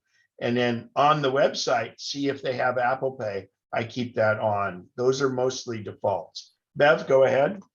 Back on trackers, hide IP address. Yours just says from trackers. I have a choice of trackers only or trackers and websites. We all have those choices. You're not Okay, special. and the difference between trackers and websites, that's what I have clicked for no reason. Well, no, you have from trackers or off, right? Nope. Hide IP address, trackers and website. Oh, for some Maybe reason I that's don't. well, I have a iPhone 10. Do you have these other settings that I have on the same green I do? Yes, set my hide IP address. If I click on that, it goes to a choice of trackers only or trackers and website or off. Well, yeah, that's interesting. Tracker. Well, Yeah, because websites, so some places are going to require it, like if Okay. you log into like your bank and places like that. So I would not block websites from it. okay, very good. Um, Thank you. I've It's, saved yeah, it. but yeah, that's interesting. Yeah. So, and I don't know, does anybody else show that same thing that she does, where it's got two choices? Okay. Hmm. Bev, are you on the most recent iOS? I think I am. 15.4.1, by the way. By the way, brand new update to iOS 15.4.1, I believe, came out. I think it was yesterday, Oh, and not on that. it's helped with some battery management issues. Bertie, go right ahead. Hi, I just had a question about block all cookies. And I do not have that selected. However, when I look at certain websites or even a bank, they want to take cookies. How do I get rid of the cookies? Well, wait a minute. So you have to, well, okay. Our California legislature, in their imminent wisdom, has now made it so if you're logging in from California, you have to say whether you want cookies or not. Cookies are not that bad of a thing. And now every time we go to that website, we have to click that because of it. And most people just click accept. And the problem is it doesn't remember the website. You go back 2 minutes later, the same website, you have to do the block cookies things, which is crap. But that won't change that thing there. But the problem with blocking cookies sometimes is, for instance, if you're at a website and they go to their payment portal or things like that, by blocking cookies, sometimes you don't get some of the good parts of what you need cookies for. But I don't worry about it. You know, it's just there's too many other big things to worry about than whether there's cookies out there or not. Well, Ken, on a simplistic level, I might be looking at a vegetarian recipe. And in the middle of it, they'll say, A vegetarian cookie recipe. well, Just kidding. But, and yes, how ironic, but it will say accept cookies. And if you don't, then you can't get past that window. Yeah. And that's right, because you're not paying anything to look at that.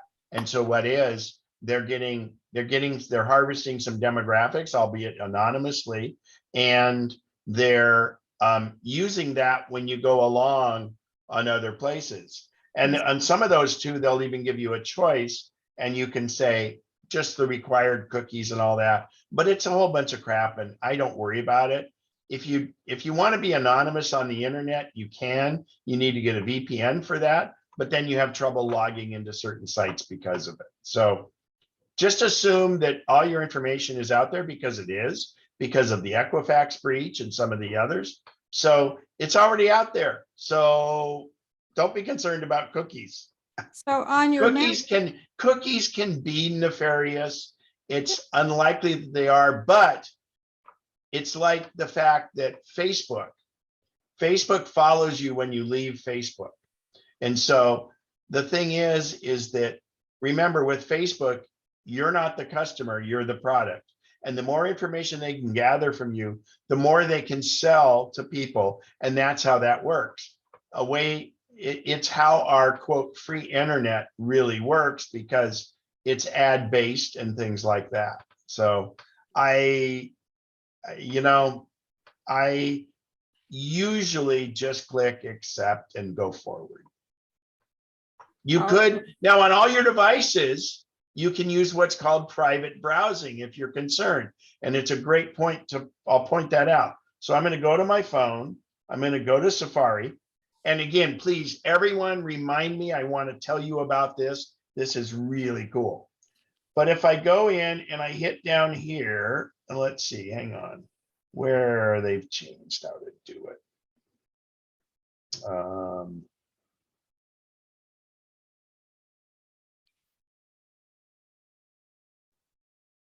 So if I press and hold in the lower right corner, sometimes the bottom disappears, but if here's your cookie thing. I'm just going to accept, I don't care. So when I scroll down, so the bottom comes up, and in the lower right-hand corner here, if I press and hold, I can now open in a private tab. If I open in a private tab, I will leave no cookies. I will leave there's nothing left behind. And that's Safari blocking it, okay? So private or private tab. That's one way to do it. And what will happen is your screen will go black to show you're in private browsing. Okay, now here's what it says. Safari won't remember the pages you visited, your search history, or your autofill information after you close a tab. Also, no cookies will be left. So that's private browsing, but you may find that some websites won't work like that. If I want to get back out of private browsing, I press and hold, and I say back to my 113 tabs. Okay, I'm going to show you on the Mac where that is. So here I am at YouTube, and if I go up to new private window, okay? If I do a new private window, you'll notice the menu bar is now black, and now the same thing. I have done a very good job of covering my tracks, so to speak. Now, this isn't just for nefarious reasons. Let's say there's 2 of you in a household that share a computer, and the other person's, let's say there's a holiday coming up and you want to get a gift for the other person, and you're searching Amazon. Well, the other person is down in front of the computer and says, oh, wow, now I know what I'm getting for Christmas. Okay, so if you use private browsing, when you close the browser, all of your tracks, all the little breadcrumbs you left along the way, or your cookies, are gone. So that's one way to do that. Ken, Private browsing, okay? what about if one were to use DuckDuckGo? DuckDuckGo is only a search, and your history will show up, but DuckDuckGo just doesn't do any tracking. So that's the thing with them. They don't track, but you still have a history that you leave. So this, and so what happens in private browsing, nothing shows up in your history. If I go to my history, here's all the things I've done for, all different things. So, that's all history, but remember, there's no history if you're in private browsing. Okay? Thank you. Thanks, Ken. Yep. All right.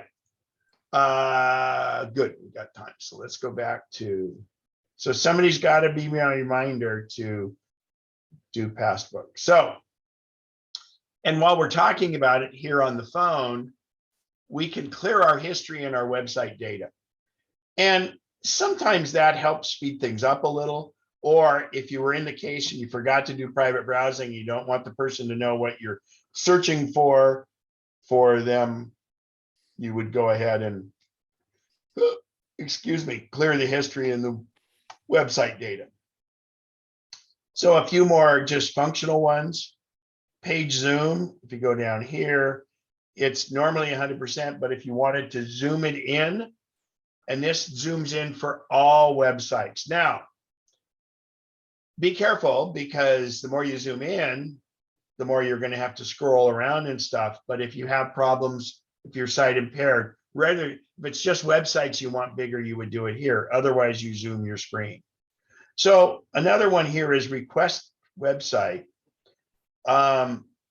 Request desktop website means that at times you might want to see a website. Let's see what it does here. Okay, so now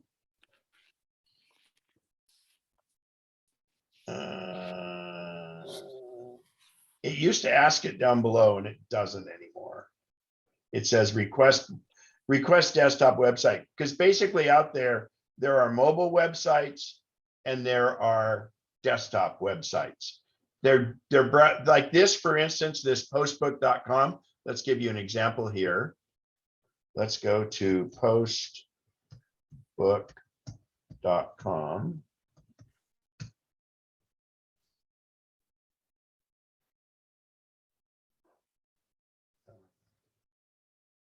Wow. I've had some weird connection issues lately.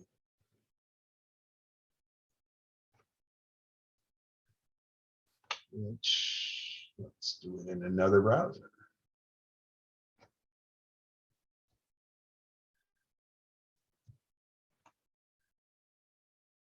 Ken, sometimes you can just put an M dot in front of what you've If got. you up want to there. get mobile, but this is how to not get mobile. Oh, okay, got it.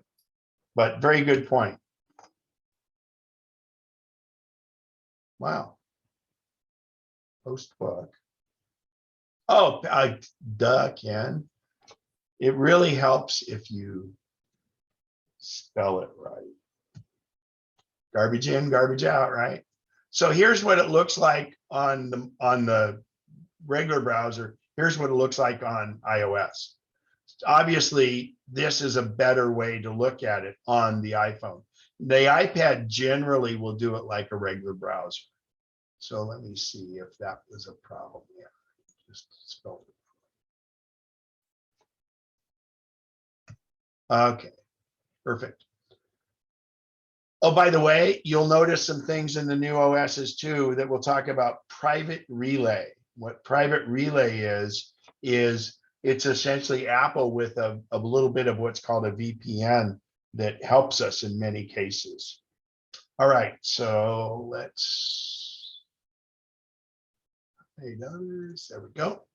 All right, so Reader is the thing where when you go to a website, it strips out the other like ads and different things, pictures, and makes it very, very clean. You probably don't want that all the time. Basically, if you went to a website that has Reader available, let's do this. If you hit the up in the top, you hit the A's and say, yeah, see, this one isn't available for Reader. I can show you one that might. I know CNN does it. So if we go to CNN.com, I can't see Reader won't work here, but if I go to one of these articles, I'm just clicking an article. And if I tap Reader, show Reader, it strips out everything. But I don't think you want that normally, because if the page has it, you'll do it because there's other stuff on a page sometimes you want. So that's what this setting is Reader. Camera, that's if you're at a website, I don't want to just have it allow to use my camera. I don't deny it. I tell it to ask, and it would ask if it's okay to use the camera. That's a security issue for yourself. Microphone is exactly the same thing. Location. I think location is important because if you're using a Maps app or you're using somewhere where you're using different things, I wouldn't hit deny, and I wouldn't do allow. And again, remember, this is just in Safari, but I want it to ask me if it wants to use my location. And then I say yes, and sometimes it'll say, remember my choice for a day. So that's really important because a lot of websites will use that, like if you're near a museum and you want to see what's going on around there, different things like that. The reading Or list. your restaurant apps. Yeah, the restaurant apps do location too, which is important But because if you're all of remember, a sudden making an order and you're making it at the wrong one, that kind of messes everybody up. Good point, Bob. So the reading list is not a big deal to save it offline, and then we'll tap advanced. I just leave this as its default. JavaScript is no big problem. I don't let it do remote app. These are things that you can kind of get geeky on if you want. So that was Safari and settings for Safari. The new settings, you know what? You can tell it. So if you want your new stuff to sync, if you want to restrict the stories, etc. Those of you that are heavy news users, probably done it. On stocks, oh, wow, that's interesting, the reset identifier. But also stocks is a setting you have in your iCloud. So if you have a portfolio of stocks in your stocks thing, you want it to sync across your devices. Weather is no big deal. It's, hey, you want it in Fahrenheit, probably. If you're in Europe, you can do it the other way.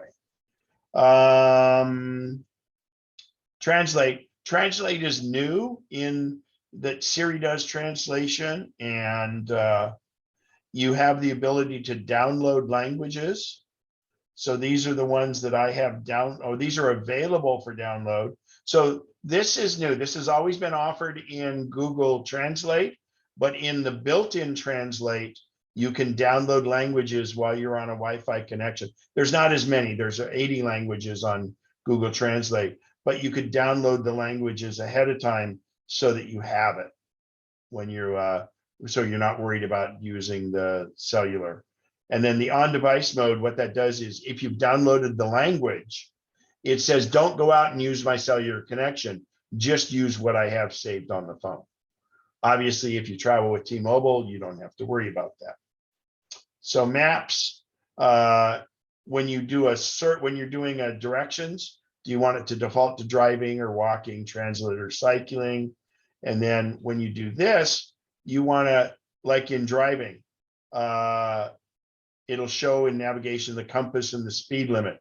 Nice thing is the speed limit sign where you are does it right down there. Do you want to avoid highways or avoid tolls? And you set each of those. There's walking, raised to view, enhanced, transit. If you're working on transit, just you select the things. Most of them are on by default. Spoken directions is really nice, especially if you're walking using the walking app, but it will it'll pause the podcast and then it'll come up and give you your directions, and the directions will wake the device. The last one is if you're using Apple Maps and you're doing the voice, you can tell it to try get your radio, get priority, because I know a lot of people have had issues with that. This helps try get it so it'll come over the radio. In other words, it'll break into the radio. Share ETA, all it does on Share ETA is keep it on. It just means you can share in a message your ETA. The newest thing in Maps they've done now is air quality index, which a year ago that was a big issue. Contribute to Maps. There was an incident where out by Mather Air Force Base, there was a problem where the pavement ended and people's GPS kept sending them down there. So I reported it to both Google Maps and Apple Maps because it was a very rugged dirt road. So ride booking, if you have the Uber app, it would come up. If you have the Lyft, I have the Lyft app on here, so I don't know why it does it. And then restaurant booking, same thing. You can use OpenTable or Yelp on that. And show parked location. So that's on by default. When you park your car and you walk away from your car and your phone knows that it's no longer in Bluetooth range, it'll make a little pin with where your car is. And you come back out and you can go on to your Apple Maps and it'll tell you where your car is. See my parked car? Well, it's inside my garage, but it shows like it's outside my garage. But the nice thing here is, and you're at a parking lot at a mall, you can go find it. Now, if you're riding with somebody and they go move your car, it will not follow your car. You're really screwed as ever because it'll only show where the car last was in connection with your phone. So, and you notice down in the lower right here, here's the air quality index that's going down there. But, and this circle around it, because I'm on Wi-Fi, it's not really defined. So if it just means that we know somewhere in that GPS range that person is. And let's see, I'm actually right about here in the house. So it's pretty close, but it's not perfect. All right, so that was map settings. And if there's an issue, it's follow up by email. All right, so we've only got a couple more here because the rest are app specific. So compass, you can use True North or Magnetic North. And I will point out that the compass app also gives you elevation. So if you're going along and you want to know how high you are, there I am. I'm 490 feet. I'm kind of up in the hills a little bit from the valley. So the compass shows your elevation at all times. And by the way, if you ever need your latitude and longitude, it is showing up in compass. That happened to me once up in Montana. It was a blizzard and 2 cars were over on the side. There was no cell connection, but the one guy had a satellite radio. So all it was, he needed to know his longitude and latitude. And I could get it from this app. So he could then call that to somebody and they could get a tow truck out there. So Measure is just the Measure app, which shows you like if you're hanging a picture and things like that. But we want it on Imperial. You don't want metric unless you're using it. Shortcuts, Siri Shortcuts is a whole nother class. It's amazing, but it's just what you are able to do in here. But it syncs it between your devices with iCloud Sync. And I don't mind the private sharing. That's a whole different thing on Shortcuts. That's not needed. The last one is, and probably the most important app in here, is the Health app.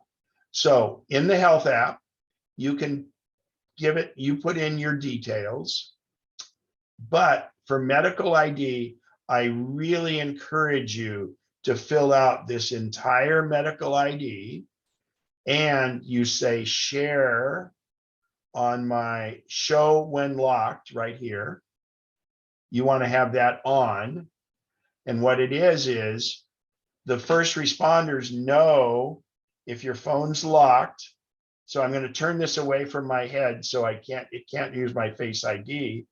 So I tap it and I try to get in, I try to slide up. And now down in the lower left where it says emergency, if I tap that, now I can't make I can make a 911 call and that's it. But if I tap here where it says medical ID for a first responder, it shows all my information. And then let's say my brother, who is my first contact there, if the first responder taps that, they're then calling my brother, even though my phone's locked. So your medical ID is very important. It's in the Health app, but you can also, oh, here, let's turn it towards my face. Come on. Back to seeing me. Okay. All right. So back in settings, that's settings and Health and medical ID. You can also manage your health records here. Like that's how I got my vaccine, was I shared with California. I used to be with Kaiser. Oh, and I need to sign in to update my health records there. And data access and devices. These are the other apps that I have given access to the Health app. So for instance, like these different things like my scale and different things like that, it will go in and interact with my Health app and share information. And that's weird because I've traded all those watches in. I don't really have that many Apple watches, trust me. And I don't think I've had that many over time. That's probably where I signed in and signed out or something like that. So you can participate in the in different studies. There's a hearing study and a heart and movement study that I'm in. So that's it for all the details. Before I get into some Q&A, I do want to show you this Post Books, and it came up with a friend of mine, or Past Books, excuse me. So he was downloading, he was looking at something for his Photos app, and there was an ad in the thing for Past Books. So Bill is a great one. He helps up here at Lincoln City. He's the head of the program committee. And he saw the ad and he downloaded the app for free. And he allowed it to go through his phone pictures. And it built a coffee table book that was 100 and something pages long. And it automatically did the cover. It filled everything in, and it was amazing what it picked for the photos. And I can't speak highly enough of how great it was. And I want to say it was $79 for 100+ pages. And that's phenomenal for what you get. And it was fantastic. Yes, you can go in and manage it yourself, but he just let it as a test. He just let it go through his library, and he said, oh, they picked ones that I wouldn't have remembered to pick. And it was just amazing. So it's called Past Book, like your past. And it went through and did a great job. I encourage you guys to look at this. There's other great ones out there, but you know, and in coming classes, I'm going to do the Photos app and how it interacts and the different ones that do. But I just wanted to point this one out because I saw the product of it and I was just blown away. And Ken, I just looked it up and it sounds like this particular book also goes through your social media to pick up pictures, which think I if you think some allow of the it. other ones don't. Oh, yeah, it's interesting. Oh, so I think you can choose or not to, and you can customize it. So he just did it. He let it do it automatically. And I was blown away, absolutely blown away. But yeah, you can build it however you want, but that's interesting too on the social media. That's pretty cool. You have to give it obviously access to that account. So, Because I don't think, as far as I know, the other ones are just, or many of them are just like Shutterfly, etc. Yeah. I haven't used them a lot, but I don't know if they will do the same kind of thing in picking and choosing. Yeah. So, well, look into it. I'm just starting to look into it. I'm going to be doing a photos seminar up here, and I'll definitely know it by then, and I will have maybe done a book by then. So, but the price is pretty darn good for over 100 pages for $79 is that's huge. All right, so we got time for Q&A. We kind of did along the way, but if there's any other questions on what we've covered or questions on things I didn't cover, feel free, raise your hand. There we go. Berta, again, go right ahead. Unmute yourself. Hi, Ken, I have a question about the Past Book app. Are you allowed to put in text in addition to the photos? I'm not sure. Okay, I haven't used it yet. And Bill didn't even do that. And actually his was titled on the outside. The only thing I didn't like is it said Past Book, but that's kind of what it is, but I'm sure you could change that. But I think on some of these you can see here, it was showing, yeah, see right here, my past book. right. So I'm not sure, but I think you can customize it a lot, but I don't know yet. I'm not going to tell you. Okay, and then can you also limit the number of pages? For instance, you might want just, I believe so. I can't tell you. I mean, I wish I could tell you. I just found out about this yesterday. oh, okay, So thank you, Ken. I'm still, yeah, no, and don't be afraid to ask later about it, but I've got to dig in a little and find out. Thanks. You bet. Barbara, go right ahead, and then Carol after that. I can. I just got an Apple Watch and I'm having trouble using my Apple Pay with the Apple Watch. I must be doing something wrong. I use it all the time with my phone, no problem. Okay. But I don't know exactly what I'm doing wrong and holding it up to the reader. Are you double tapping it to get it to come up? Well, I don't exactly understand. Okay, good. The sequence. That's the first thing. So on the Apple Watch, there are 2 physical buttons. Right. The round one is called the digital crown. Right. And then there's the other one is an oval shaped button. Right. So to activate Apple Pay on the watch, you double tap the oval button quickly. Just double tap it quick. And have you done that? Yeah, what I don't understand is, do I double tap it while I'm holding it up to the reader? Or No, do I you double just tap it and then hold it? double tap it anywhere you are. Uh-huh. And when you double tap it, it comes up with your credit card. And if you have multiple credit cards, you could slide between which one you want. And at that point, you then go hold it to the reader. Then you just hold it to the reader. Okay, I'll try again. I thought I was doing Yeah. that. Yeah, but you don't have to I'll do it give when you're next to the reader, but then as Okay. it gets to the reader, you pretty much touch the reader with the face of the watch. Okay, I'll keep working on it. Thank you. I love Double my watch. tap to bring it up though is the key. Yeah. And Okay, I not thought the that- crown, not the I- crown, the little Right. one down below. I- It does not have the ability to sense that it's next to a reader. Okay, I thought that I was doing it correctly, but I just didn't seem to register. So I'll just keep trying, and I do love my watch. Great, good job. Great. And Carol, you're that- next, and Oh. then Bev. Underneath settings maps, I don't have that option, locate my parked car. Do you have Bluetooth on? Yep, Okay. Do you have Bluetooth in your car? yep, And you can hear music through your car? yes. You need a new car. Okay, Yeah. okay, done. That's a good, let me look.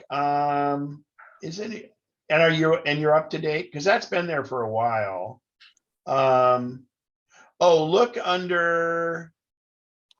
Okay, are you in the settings on the map? Settings maps, yeah. At the very top, does location, what's location say? While using, Okay. And then tap it again, and does it say while using the app or while using apps or widgets? yep, Apps or widgets? yes, And does it say precise location? yeah, looks just like yours. Okay, go ahead and hit maps in the upper left again. That's a good question then. So I would just Cellular turn have to be park turned on? location. What, Bob? Does cellular go back up the screen? Does cellular need to be turned on? Yeah, and it should be. I didn't check, but is that fifth item cellular data on? Right on the screen And I here? clicked out of maps here, so I gotta get back into it.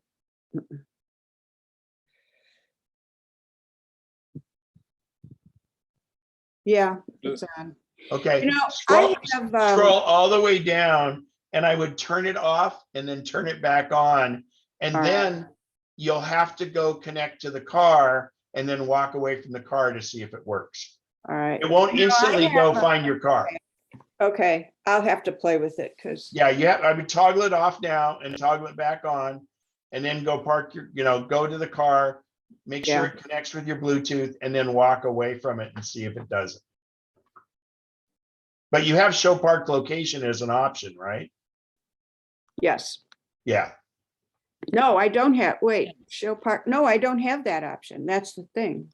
Well, do you have CarPlay in your car? CarPlay? No, my car's too old. No. And you do get Bluetooth calls through your car? Yeah, Wow. The only other thing I could say is you could unpair and repair it to your car. okay.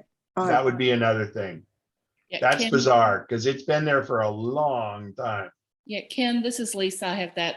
It's the same thing on mine. I don't have the option. However, if I go drive the car somewhere, then when I leave it, when I look at maps, then I get that, here's your parked car. So it just won't do it if I haven't been in the car though. Oh, and you know what it might be is I'm maybe close enough to my car that it still is on Bluetooth. So so that the check for that would go in your car and see if it shows up when you're in your car. Okay. All And right. then turn it on, and it should have been on by default. Okay. All right. Good Thanks. question. Bev? My is just a comment back to the person talking about the watch. Was that Barbara or? But anyway, I had problems getting my watch to use wallet on paying. And finally, someone, it was actually someone from the other Apple group, Karen Downs suggested, I double click on the little bar and I wait to see it on my watch, on my wrist. Then I rotate my wrist and watch to the reader. And that has worked. Before I was trying to hold the watch and click it right near the reader. So, Well, yeah, part of the problem is with the new watches where you have the raise to wake, if you're doing it and it's not set, it's not waking. So the whole idea is turning and looking at it wakes the watch. Then if you double tap it, and then you have about 30 seconds to a minute or so to go ahead and do it. And otherwise you'll get a little vibration and the credit card goes away because it doesn't want to leave that exposed like that for a long time. So then you redo it. But yeah, that's a great point, is go ahead and look at your watch, double tap it, and then you go hold it. And usually you hold it upside down on the reader. yeah, it was just that that little movement in between seemed to help a lot. Now I can use it. And it was so nice because when we had to use the mask, I really wanted to be able to use the watch to pay. Yeah, absolutely. Good question. Good comment. Keith McMahon, go ahead and unmute yourself. So I just received a new Apple keyboard, touch keyboard, which has these new rechargeable batteries in it that are supposed to last for a long time. My first question is, do you know if they mail those or ship those with the battery charged? Yeah, pretty much. They're usually fairly full. Okay, so it can be used right away. I was trying to figure out how to charge it, and I don't have a method to charge it or an indicator to know if it's charged. Well, the method to charge it is the exact same charger you use for your phone. Really? It's a lightning USB-C, connector. it's a USB-C connector. Well, no, but I'm not on the keyboard. It's not, is it? Yes, the cable not that goes with lightning? it is a lightning to USB-C connector. That's what they gave you, right? Yes. Well, okay. So like I said, you charge it the same way you charge your phone. If you take the cable you charge your phone with, the lightning connector is on the keyboard. Oh, and that's how okay. you charge the keyboard. Got it. So Keith, you'll have plenty of battery. He's got one of the new Mac Studios coming this week, I believe. Yeah. And so you'll be able to, and since it's not a portable machine, I just say leave the keyboard plugged in all the time to the machine, and then it's always full. Okay. But yeah, I'll bet you it'll have at least a 60% charge. All right. That's good enough. Thank you very Yep. much. No problem. And Keith, you can see how much it's charged up in the right-hand No, corner. no, because it's not connected to his computer yet. Oh, The computer hasn't arrived, but Mary's correct. As long as you have Bluetooth displayed, it'll show up top where it is. In fact, you can see it on mine because I have one of those keyboards and my Magic Keyboard is currently at 100%. All right. Got it. Okay. Thank you. So another thing, he mentions the new keyboard. So the Studio has the new black keyboard, but they have the white one. And in a case like mine, where I have the 14-inch MacBook Pro and I'm running 2 monitors off of it, I actually keep my MacBook Pro closed. But the nice thing is now there are so many, when we're filling in passwords and things like that, it asks to use the fingerprint. Well, I purchased one of the Apple keyboards that has the fingerprint reader on it. And it's so wonderful because I just like on the Touch ID on the phone, it fills in the passwords and everything else. So I really encourage you, and they only work on some of you have to have like 2016 or newer, but if you're, and obviously the new iMac 24-inch doesn't come with the fingerprint reader keyboard. You have to go to the next one up. And I'll tell you, it's so worth it because, your keyboards last a long time. And that fingerprint reader is just in the upper right-hand corner and it's great. Then I actually got the one because I do a lot with 10 key using the numbers. You get the extended keyboard that has the 10 key on it. So it's wonderful. Absolutely wonderful. Dennis, go right ahead. I can.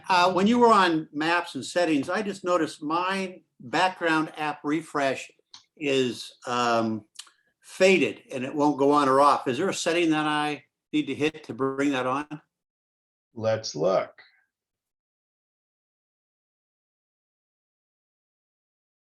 So my background. Yours is grayed out, huh? Yeah, it's grayed out and it's Is it on. grayed out on other ones? If you go back and then say, how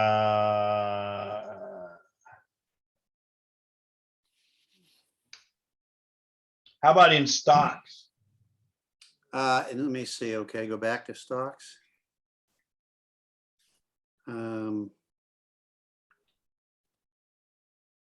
Background refresh. Let me see. Where is stocks? That's Oh, you may not have it there. I don't have it on there. Let me look what other ones have it.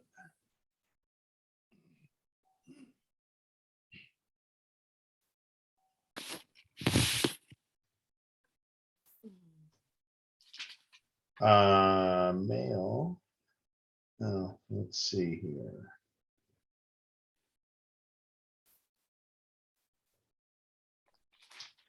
You don't have, what was it? What was the one I said? The stocks? You don't Stocks. I don't have stock? stocks. No. Okay. Calendar, notes, reminders, voice. I'm looking for another app that uses background app refresh.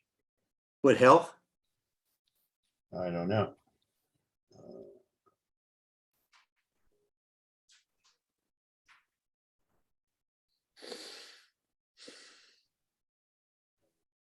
Yes, stumped me. The news app. Do you have AccuWeather or, oh, the news app was one, Randy? Yes. Okay. It's blanked out too. It's grayed out. Okay, so there's something you have restricting background. So let me show you a way to search your settings. Okay. So if I here and I put in background, Okay. it shows me everywhere it is. So go to background app refresh general. Okay, let me find There out. you go. So just do the search like I did. Back. Okay. I bet you have it on, see the gray gear I one? see it. Yes. Yes, that's what it's like. Okay. So there, you probably have to. Oh, turn it is off. on. Yeah, Yep. you turn it on the top. Right. And then you can say which ones you want to not have it. Okay, so it's checked off, or I can do Wi-Fi or Wi-Fi cellular data. So background app refresh. So you have unlimited data, right? Yes, I do. So then do Wi-Fi and cellular. Okay. So the whole idea with that is background refresh. So, I always talk about when we swipe up on an app, we have all these other apps in the background. Right. Well, like for instance, Mail, so you can see, well, it's where I left off, and then it hasn't refreshed, and it'll refresh now because it's checking for Mail. So in other words, if I told Mail to do background app refresh, it would refresh that stuff in the background. I choose not to. I wait until I get to Mail and then tell it to load to it. Oh, okay. So the background app refresh means when the app is one of these in the background, because we know it's no problem running these apps in the background. The only ones you ever want to swipe up and away is if it's Facebook, Messenger, GPS apps, or music apps, because they're designed to continue to play. So you would swipe them up and away. But what happens is none of these apps refresh in the background unless you allow it. Okay, well, it worked. I just checked it, went back and checked Max, and now it's black and it's current. I can turn it on or off. Perfect. Good deal. Thanks. Good question. Yeah, thanks. Randy, thanks for helping find that. Thanks, Randy. All right. We are over time. Anybody else got time for one more question? If not, it's a beautiful day out. So I think Thanks, I will. Ken. Thank you. I will end the recording. Actually, we can go back here and so everybody can see everybody. Don't forget, Al did a great job. We have over 100 posts in chat, so he'll do that. And are you all saved on it before I end the meeting there, Al? And I will post the recording up to YouTube. That'll be later today. Anybody else? Anything else? Good enough. Board will use the same link at 1 o'clock. That See Ken, it you. was great. Thanks very much. Really Take good Thanks, care. Ken. Thank you. See you later. Bye-bye. Bye. You got it, Al? Okay.